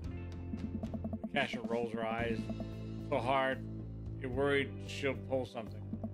That's Damien. He's in here all the time. He's obsessed with Victorian fashion or whatever. She hands Amanda her bag, and it's clear the conversation is over. We make our way out of the store and head home. Amanda and I sit on the couch trying to find something to watch over bowls of ice cream. Ah. Oh, cool. Long haul paranormal ice road Ghost Truckers is on. Your favorite, right? Jeez, that's a weird combo. Oh, hell yes. They have to make it over the Canadian tundra before the ice road melts, but also they're hunting ghosts. Also, trucks are haunted. This is an episode I've already seen, but it's one of the best. Callum the Flint Dogbone, twin brother truck driver and ghost hunting duo find themselves in the greatest peril yet. Oh no! The ghosts done got control of the truck. I can't steer on them there damn ice roads. Let me use this EVP meter to try and communicate with the spirits. Flint, we're about to die. I almost got it. If you listen carefully, it sounds like it's saying, you're going to die. That's because we're about to die, you. This is art. The episode ends and Amanda excuses herself to go and start arguments on the internet. I stay up a little longer, curious about the exploits of Colum and Flint Dogbone after their disastrous ice road accident. Afterward, I crawl into bed and get some good night's sleep.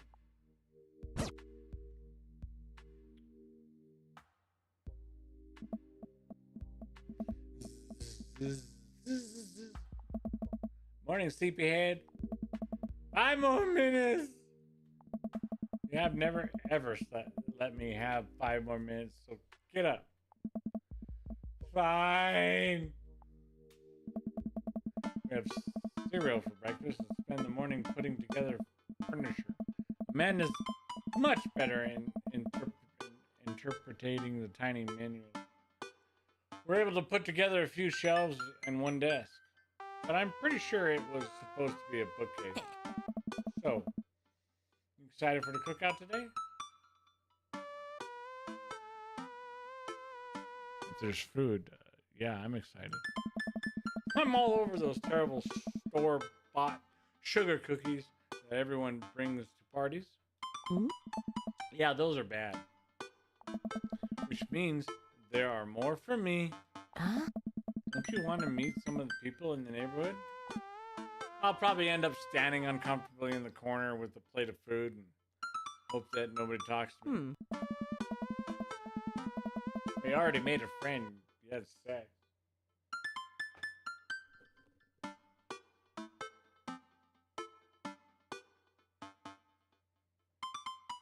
Dad, you're a beautiful work in progress. We'll get you a butterfly to emerge from a cocoon. Oh. A social butterfly.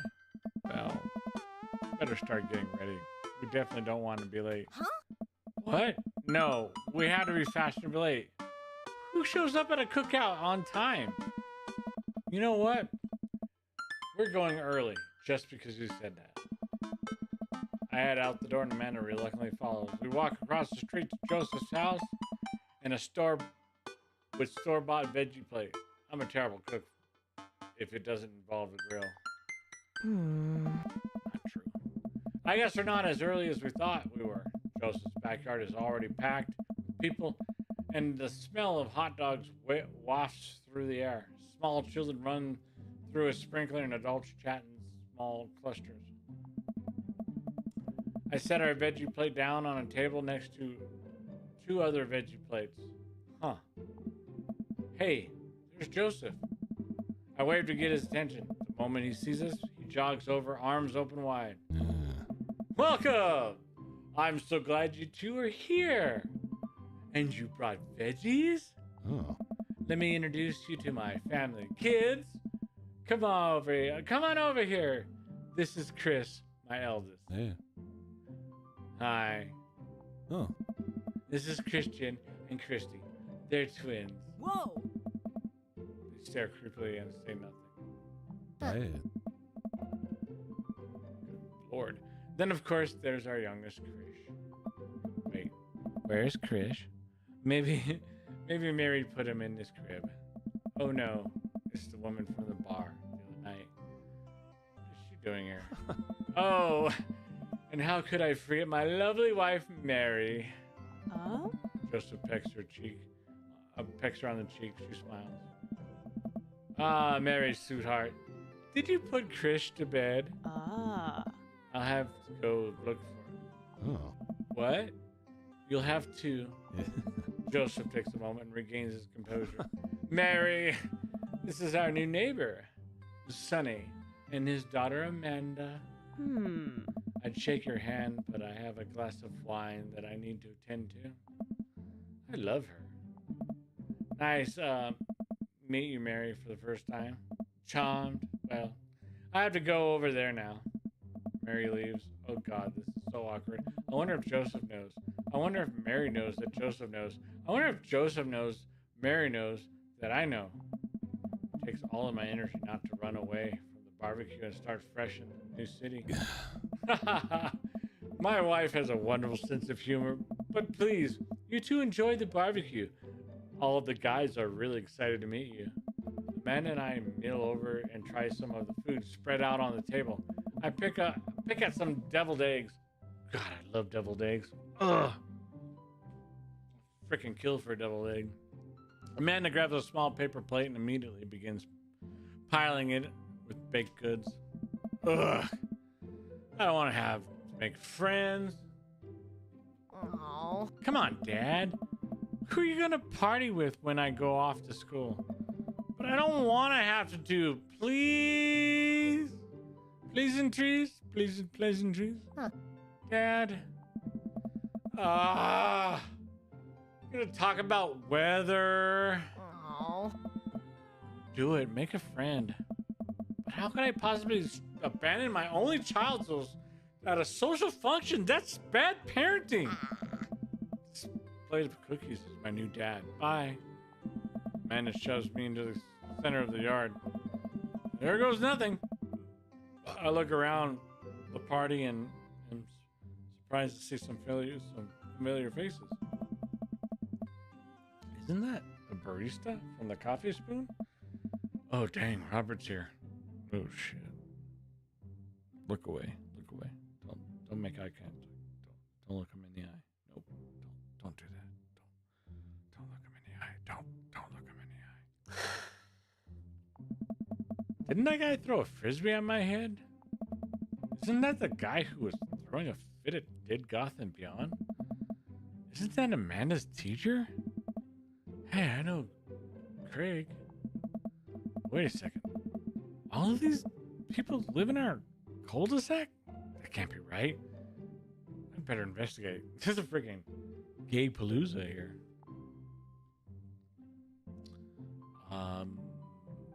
Talk to Matt, Hugo, and Craig. Matt and Hugo seem to be embroiled in an intense discussion. Craig looks on, smiling politely. I walk over to say hello. Well, I don't think it's fair to try to compare 2 art movements like that. Periods in the art only exist because they're a unique byproduct of the social and political climate of a time and place. And to try to take something like, say, the Rocco period and compare it to postmodern in America, you're completely disregarding the context in which a work of art is created. Matt and Hugo seem to be so busy talking that they don't notice me. Craig leans in. Dude, I have no idea what's happening. Talking to Craig. These guys are boring. I turn my attention to Craig, who seems a little more attentive to my existence. How'd resistance training go the other day? Oh. Great. Little River here is a great cheerleader. Aren't you, little bro? Little tiny bro. Craig grabs River's arms and waves them around. Hmm? You can do it, Dad. I'm so proud of you. I'm sorry for pooping on you. She must be a handful at that age. Hmm? Oh, they always are. Hey! But it's so worth it. Craig grabs River's arms again and waves them around. Oh. Also, I'm sorry for throwing up on you, Dad. Hmm. How you settling in?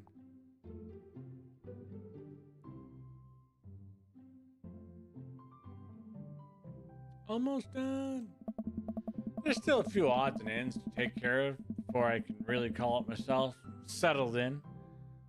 But I think we can upgrade the situation to livable. Hmm? We did livable throughout the entirety of college. Yeah, my goal was for Amanda to live in this sort of life that didn't involve eating spoonfuls of ranch dressing as a palate cleanser before different types of pizza. She still does though. Hey, she takes after her dad. Sonny, how are you liking the neighborhood? That's pretty nice. Everybody's been super friendly. Oh. Seems like your daughter is fitting in just fine. Matt points across the yard where Amanda, Daisy, and another young girl are playing. They're all sitting cross-legged in the grass, picking weeds and weaving them into little flower crowns. It's pretty adorable. The girl I don't recognize jogs over to us. Hey. What is it, sweetheart? It's a flower crown. I thought you'd look cute in it. Hey, Well, there's only one way to find out. Matt takes the flower crown and places it on top of his head. Oh. Am I cool now? The girl stares at him, thinking it over. Nope. But you're slightly less uncool than you were before you put it on. Hey. Ha! Hey, Sonny. This is my daughter. Hello. I'm Carmencita. Carmencita! Amanda comes over with Daisy in tow. Dad, look, I'm making friends. Yeah. Are you making friends? You better be making friends. Yeah, actually, Amanda, do you remember the cool barista from the coffee shop and my old college friend and your teacher? Hey. Oh, hi, Mr. Vega. I didn't realize you were neighbors. Oh, Yep. You still gonna get me that overdue term paper? Haha. Great seeing you. Amanda finger guns her way out of the conversation like a champ. She learned the finger guns move from me. I'm very proud. oh, She's definitely a charmer. Speaking of which, where did my son go? huh? Hugo looks around the party. He must finally he must finally spot him because his eyes go wide. Huh? Ernest! Ernest Hemingway Vega. The fuck names your kid That's a... Are you smoking? Oh, Ernest is holding a lit cigarette. Nope. I see Ernest across the way. He casually takes a long drag of the cigarette and then flicks it into the cup. Unbelievable! Excuse me. Hugo marches over to Ernest, and I turn my attention to Matt and Craig. Kids, right? Hey. Man, I do not envy Hugo. The last barbecue we had, Ernest tried to shove a sparkler down Joseph's pants. Nearly burned down half the yard. Oh. And the barbecue we had before that, he actually burned down half the yard. And then he spread onto my lawn and burned down half my yard too. Hugo walks over to his, practically dragging Ernest behind him. Hey everybody, sorry about that. Sonny, this is my son Ernest. Hello.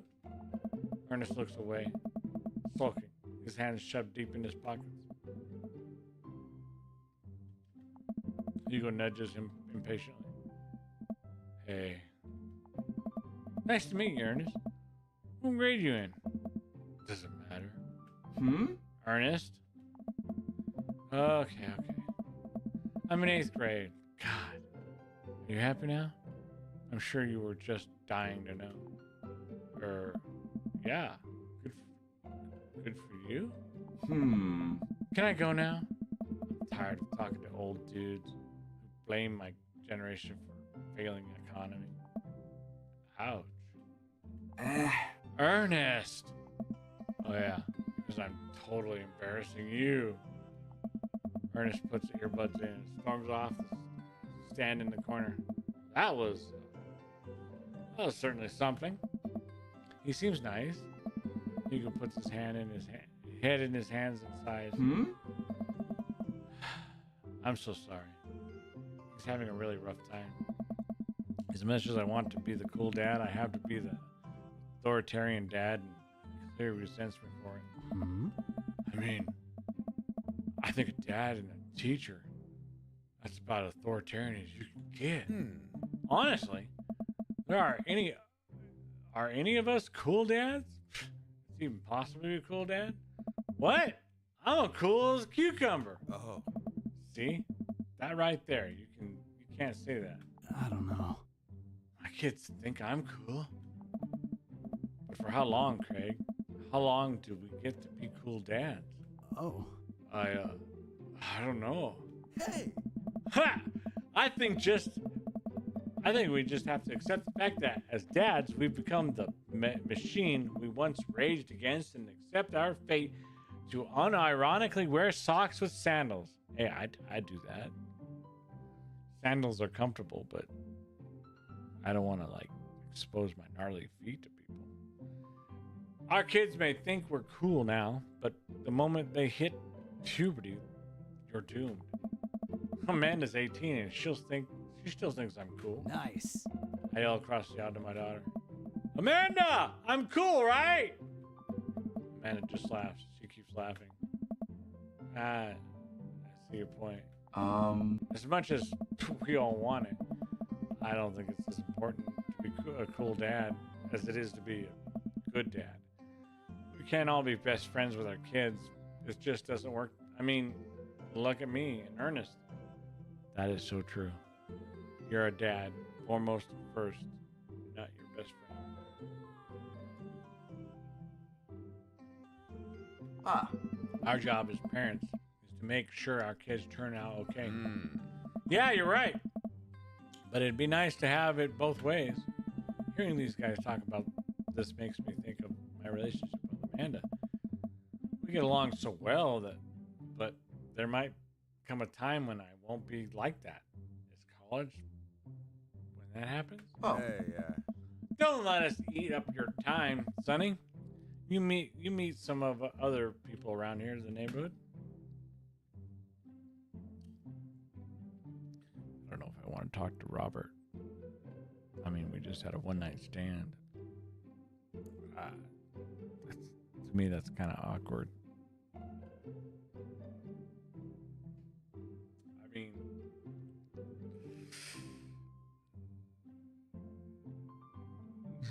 I'll talk to Joseph and Damien. I spot Joseph chatting to the guy from Did Gotham Beyond by the grill. I wonder what they're talking about. I walk over to him. And so I'm curious. Could you walk me through why you had your house painted black? Huh. Well, where do I even start? The house stays warmer in the winter, provides an artistic contrast to the rest of the neighborhood, and it complements the crimson interior perfectly. okay. Definitely an interesting choice. Ah. Thank you. I'm very proud of my abode. Oh. Sonny! I was just having a conversation with Damien here about this aesthetic design decisions. Damien regards me up and down, warm but critical look. How do you do? I don't believe I've had the pleasure. I think I saw you in Dead Gotham Beyond the other day. Damien's face turns bright red. I must apologize for my behavior on that day. You see, I take the goth's lifestyle very seriously, and to be caught in a ruse by such a corporation as did Goth and Beyond was profoundly frustrating indeed. I hope you know that while my anger may have been justified, it was no such way for a gentleman to act. It's okay, man. Do tell me about yourself. Are you new to the area? Yes, my daughter and I just moved in the other day. She was the one I took to Dead Goth and Beyond. Oh. Very good taste on her part. Does she partake in the goth lifestyle? I think for a second I look over to Amanda, who's hanging out with some of the other kids in the neighborhood. Oh. What? Hey, Amanda, would you consider yourself goth? Amanda yells back. I wouldn't necessarily try to fall under any one specific label, but I guess I had to choose. I would more describe myself as twee hipster with some normcore leanings. Bats are cool, though. Ah, pity. Are you enjoying the party so far? Oh, definitely. Thanks so much for putting this on. It's nice to be in a cul-de-sac where everyone's is so friendly and welcoming. Amanda walks up to the conversation. I also like The Lost Boys a lot. Really good movie. Does that count as goth? That it would, my dear. I don't believe we've had the pleasure of meeting Damien Bloodmarch at your service. Damien finishes the sentence with a flourish and a bow, producing a single rose, offering it to Amanda. Amanda blushes and returns the gesture with a curtsy. My, do you know how to treat a lady? Whoa. Hello, Amanda. Seemingly out of nowhere, Joseph's twin kids appear. They're speaking in unison. Hey. Hey? Won't you come play with us? Come play with us forever. Oh. Guys, enough with the creepy twin shtick. We've talked about this. Christine and Christy slowly back away. Where do you think they got that from? Mary pops into the conversation, wine in hand. I don't know. Mary takes a long sip of the wine. I think I might have tapped over to Vegetables VHS with a shining. Who knows? She takes another sip of her wine. Where's Krish? Come on. Wasn't he with you? You had him a moment ago. He's probably stuffing dirt in his mouth. He'll be all right. Toddlers are pretty resilient. Oh my God. Mary tips her glass to Hey. Ain't my first time to the rodeo. It's my fourth. I have squeezed 4 little... Oh. Sweetheart, would you do me a favor and please find Krish? That would be great. Oh my. I'm sure he's fine. Mary. Ah. Okay, jeez. Mary finishes her wine and wanders off. What a bitch. Dad, can we go now? Ah, Lucian. Have I introduced you to Sonny yet? Hey, it's that punk from Amanda's school. I remember you. Whatever. Huh. That's no way for a young man to speak to his elders. Be polite. Lucian bows. Whatever, sir. Lucian bows again. Mr. Christensen, may I have a veggie burger, sir? Oh. Coming right up, bud. Are you vegetarian? Yup. Huh. Make that 2 veggie burgers. Did you know that some people in the Victorian era were vegetarian? They described carnivorous type people as blood lappers. Him and I are not going to get along because I am not a vegetarian. No. Dad. Hey. That's really interesting, Joseph. All right, that's really interesting, Damien. Joseph turns to the grill. Just a hint of tattoo peeks out from underneath his sleeve. I can't believe I didn't notice it before. It looks like a bottom of an anchor. Whoa. Whoa. Is that a tattoo? Yep. I wasn't always a youth pastor, you know. That's so cool. Wanna see mine? What? What? Lucian pulls back some rubber bracelets, revealing a lap-sided 666 in black ink. My buddy gave me a stick and a poke tattoo last week. I think it's healing up pretty good. Lucian! We'll talk about this later. Ah. That's pretty cool. What's the significance of the tattoo? I don't know. I just thought it looked sick. Oh. Well, in my opinion, the only reason you need to get a tattoo is because you want one. Careful, though. That number carries weight. Man, Joseph is a way cooler youth pastor than I thought. I just figured youth pastors popped out of the womb with a Bible. I wonder what he did before preaching. I don't know if I really want to talk to Robert. I mean, we did fuck earlier. Like, literally 8 hours ago. Awkward.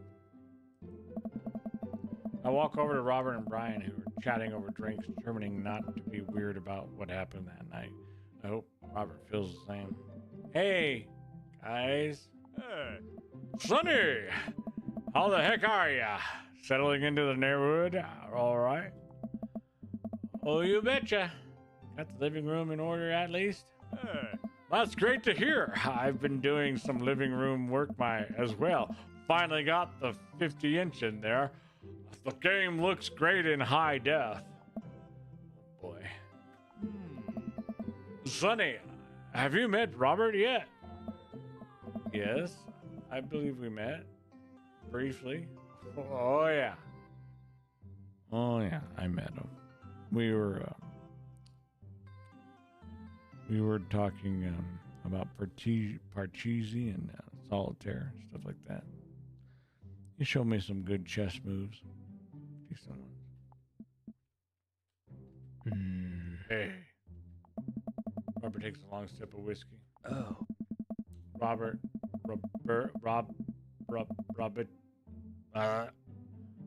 robotically extends his hand. I shake it as he stares unblinkingly into my eyes. Oh God. What does it mean? How's it going? It's good. Robert focuses on the whiskey he's holding. He takes a long sip. Great! Looks at my friends becoming friends. Us dads gotta stick together, you know. Us dads? Robert has a kid? Oh, I didn't know you had kids. Hey. Robert continues to stare at me. Jesus, does this guy ever blink? Yup. Cool? That's cool. Oh. We stand in incredibly uncomfortable silence for several moments until we gotta get off this haunted truck. Oh no, the ghost locked the door. Daisy and Amanda run up to us. Thank God. Quick, hit the emergency escape button. But trucks don't have emergency escape buttons. Ugh. Then hit the brake, I guess, and then we'll get out of the truck.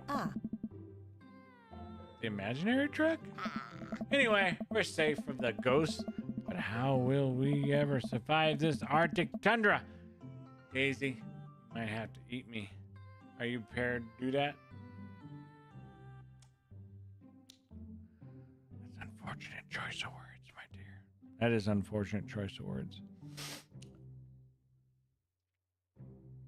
I'm just saying. I'm prepared to do anything to survive.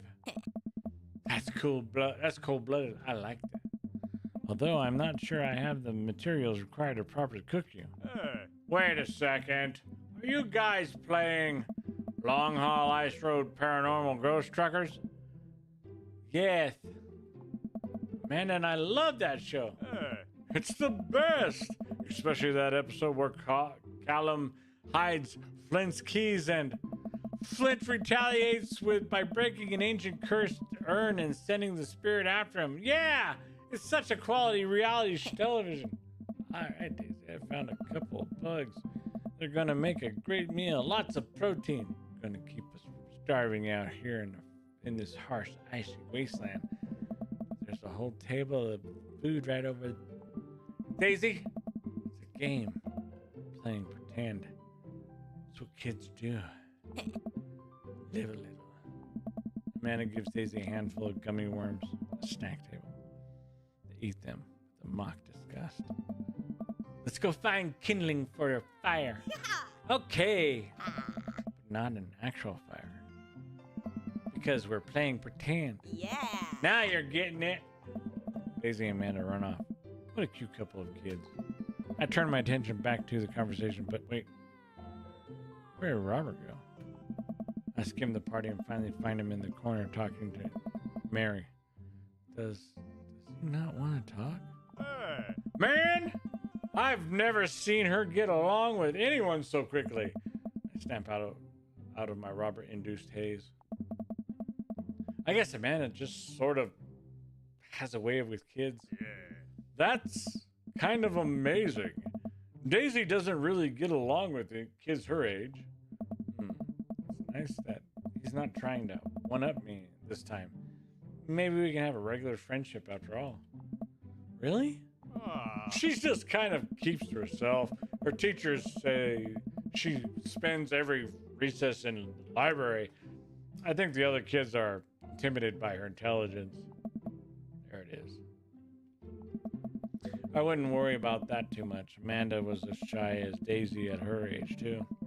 She used to have a habit of crawling under tables and crying every time we took her out to a restaurant. She bit people, too. Oh. Kids, right? Gotta love them. They're required to by law. Hey. Well, since they're getting along so well, maybe we should try to put together a little play date for them. Yeah, that'd be nice. Yeah. Well, I don't wanna take too much of your time.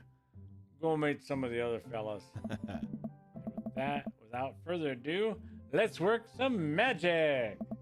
Joseph closes his eyes, takes a deep breath, and gets to work. With the greatest of ease, he sets patties on the grill. Flourishing as he flips his spatula in the air, it's easily some of the best grill work I've ever seen.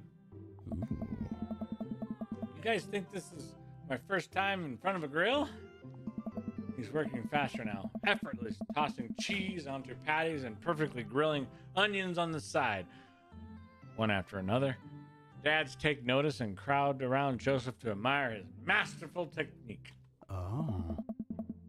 Huh, you probably didn't know this, Sonny, but Joseph's known around here for his grillmanship. Oh. He's ungrillable. Bro. I've tried to get on his level, but I just can't catch up. Let us keep studying. Ha, I'm gonna throw up. He has a rare quality about him. Mustard. We keep talking about this. Can't we just appreciate the artist? Hey. I've never seen him make a mistake. Mmm. God.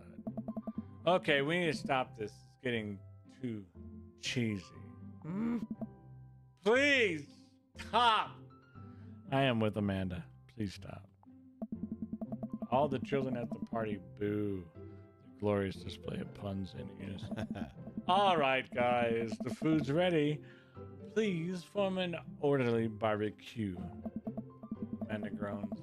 We all grab our food and hang out, enjoying perfectly cooked cheeseburgers. Bad. Man, it's so wild how all of us dads live in the same cul-de-sac. Hey, yeah. Kind of nice, isn't it? It feels like they're a real community here. Totally helps when you're just a single dad trying to raise a kid. We're happy to have you here, man. I think we're gonna like this neighborhood a lot. Oh. Plus, Amanda seems to be getting along. All her kids. If she decides to get into the babysitting game, she'll make a killing. Yeah. Hey, why don't you add us all on Dadbook? Say what? Dadbook? Dadbook? Yeah, it's a great social network for dads to keep in touch with each other. We're all on it. So if you ever need to reach out to anyone, that's the simplest way to do it. Oh. Sorry, I'm just an old-fashioned dad. Social media goes over my head sometimes. Don't worry, Pops. I'll help you figure it out. The rest of the barbecue goes smoothly. We all trade stories and drink beer as our kids play on the lawn. Amanda breaks up a fight between Carmencita and those weird twins. I think they wanted her soul. Amanda and I walk back to our place as the sun sets over the neighborhood. Pretty fun party, don't you think?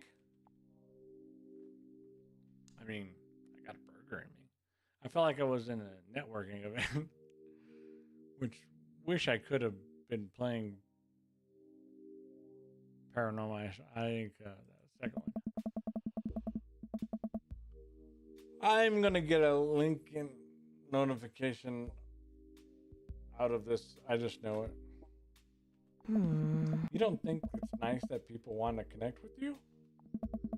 Not when their affection jams up my inbox, metaphorically speaking. Yo, homie. We all know Robert jammed up your inbox earlier.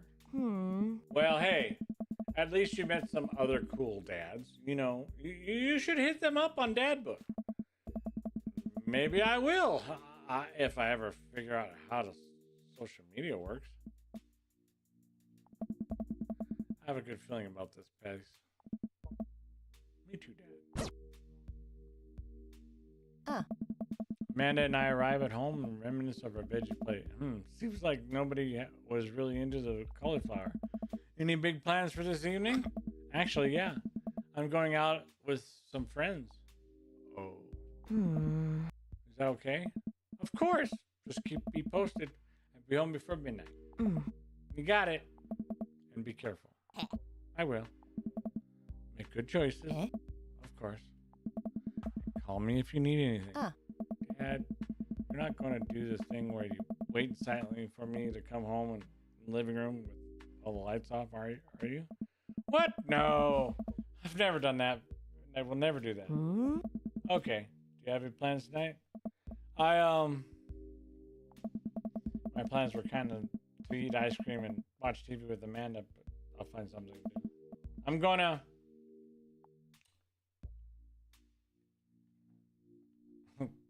throw a party. A real rager. All the other dads in the neighborhood are invited. I'll see if I can get you a spot on the list, but honestly, it's looking tight and you may just have to wait in line. I know the guy at the door. He'll give me a no problem. I'm just relaxing tonight. Have fun, okay? Great. See you later. I watch Amanda drive off into the night. I really do hope she has fun. I plop down in front of the TV and turn on some Wine and Dine Mastermind with celebrities of Chef Gavin Chapman. Looks like Gavin's making a roasted rack of lamb and with rosemary mashed potatoes. I'd love to be able to cook like that, although I think if I was actually good at cooking, I'd use my powers for evil. Like just making baked Alaskas all day instead of any food of real nutritional substance. Man, Gavin Chapman just caught that thing on fire, but he meant to do that? What a professional. I lose track of time as I blaze through several episodes of Wine and Dine Mastermind and also one episode of some cooking show called Meat Hell. I'm not even sure what that one was about. It was just a lot of yelling. I glanced at my watch. Man, it's almost midnight. I should check in with Amanda. I send a text. Hey, kiddo, you good? I wander into the kitchen. As I wait for a reply, Amanda's phone is almost always in her hand, so I'm sure she'll respond soon, unless she's driving home now. In which case, I hope she doesn't respond, and soon because I definitely taught her better than text and drive. I reach into the freezer and grab an ice cream sandwich. It's a little late for this, but I think I earned it for a long day of socializing. I check watch again. And then my phone. Nothing yet. Okay, see, now I'm worried. Do I call her? Do I call the cops? No. It's too soon for that. I'll just send her a gentle reminder text. What's up? Half an hour passes. Now I'm really worried. The episodes of Gavin Chapman's Meat Hell are not only not assuaging my anxiety, but possibly exacerbating it with all the yelling. So I keep pacing around the house, waiting for her to come home. Why didn't I find out where she was going? Who is she even with? Why don't I know any of her friends' phone numbers? Why don't I even know how any of her friends' full names? Who is Emma P? I decided to send her another text. Amanda, please text me and then let me know you're okay. I can't help but think of all the awful things that could have happened to her. Oh, thank God it's her. Amanda opens the door and shuffles in. Finally, she's back home. I'm glad she's okay. Sup, sweetie? Thank God you're safe. Oh. Yep. But now that I know she's okay, I'm really mad. Why didn't you answer my text? Amanda pulls her phone out of her pocket. Huh. Oh, whoops. Guess I didn't see those. She starts to walk to her room. Amanda Ann. Whoa, we're pulling out the middle name now. Amanda, you came home an hour and a half after your curfew, and you didn't respond to any of my texts. You're really freaking me out. I was about to call the cops. Dad, you're seriously overreacting. You're not going to be like this when I go off to school, are you?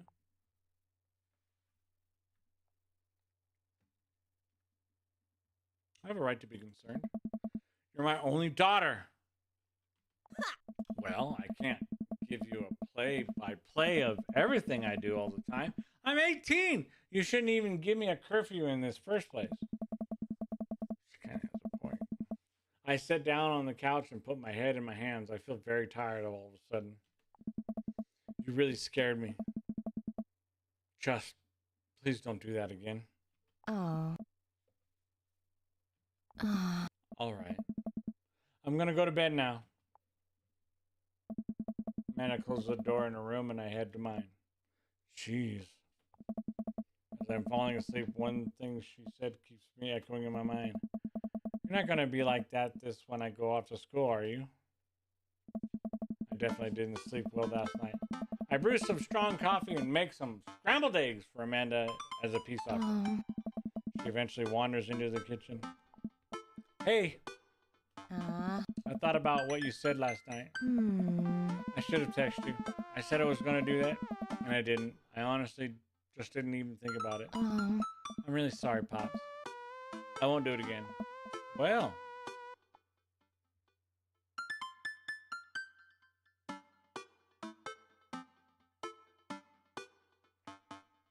I trust her. I also thought about it, and I'll try to give you your space from here on out. I gotta trust you. I gotta trust that you can take care of yourself. Team Brado. Team Brado. Amanda gives me a hug. Want some eggs? Huh. You know it. Sprinkle some cheese on them? Already did. Bless you. Amanda scarfs down the eggs in the time it takes me to wash the pan. All right, I'm off to school. Smell you later. Wait, one more thing before you go. What? What's Dad Book? Oh. It's a social media platform. Wait. What? What's a social media platform? Dad, I have to go to school. Come on, Amanda. I'm an old man. I can't put together a Dad Book profile on my own. All right, I'll help you. I'll help you sound interesting on the internet. Amanda spends the next couple minutes setting up the profile on Dad Book, which is, as it turns out, is a place where dads get together to talk about fatherhood. Dad. All right, Pops. Fill out your profile. Let's get some likes and dislikes. Friday night, you are most likely to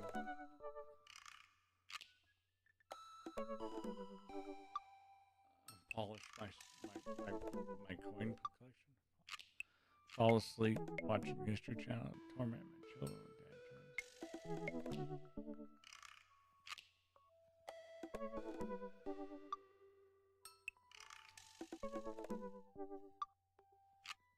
turns. Dad puns. If you had one thing to take with you onto a desert island, what would it be?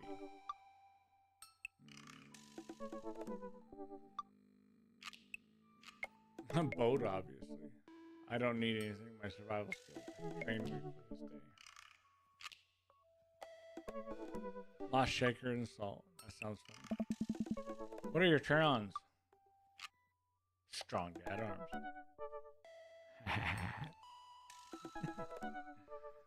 Tennis shoes with long white socks. A well-manicured lawn. Street smart. Top-tier grillmanship. Comfortable with crying.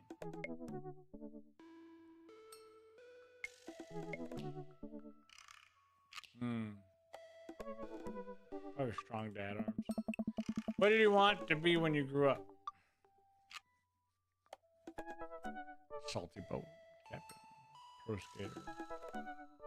He's also an astronaut. The president of space. What's your favorite movie genre?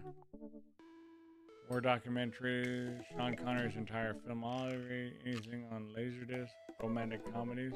Actually, I do like romantic comedies. Whatever will make me cry. Old comedies that haven't aged well. I like romantic comedies.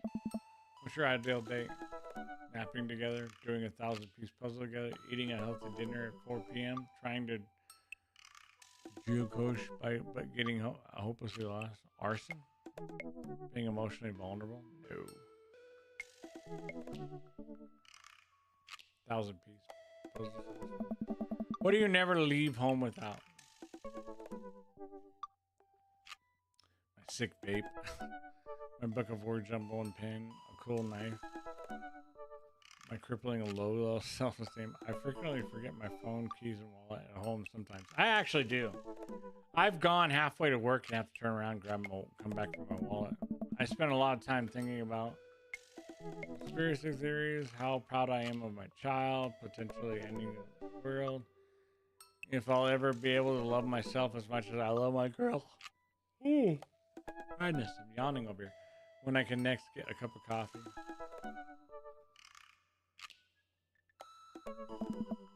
Profile complete. See? That wasn't so bad. Yeah, that was actually kind of fun. I could totally spend all day on here just looking at people's profiles. You should message one of them, or more than one of them. All these dads seem pretty interesting. Okay, I promise I'll make some friends. Huh. Amanda gives me a hug. Go get him, Dad. Welcome. You've got dads. That's bad. Hi, Sonny. It's me, your dear old friend from way back in the day. I'm delighted to see you've signed up to Dadbook. They've recently added this exciting new messenger service so you may find yourself receiving messages from other dads like myself. Take care not to miss them. Amanda, is that you? What are you doing here? Why, Sonny, I never. We've known each other since business school. How could you possibly confuse me for your amazing and talented and easy to buy things for daughter? Though I am, of course, flattered. You should buy Amanda more things. Amanda, you know I didn't go to business school. I barely even managed to get my degree. Wait. No. Wow. I didn't say that. Never heard that. This is gold. I was a great student, I swear. I graduated top of my class because I worked hard and ate all my vegetables. Totally holding on this for later. Wait, do you even remember what I majored in? I declined to comment. Cool. That's hilarious.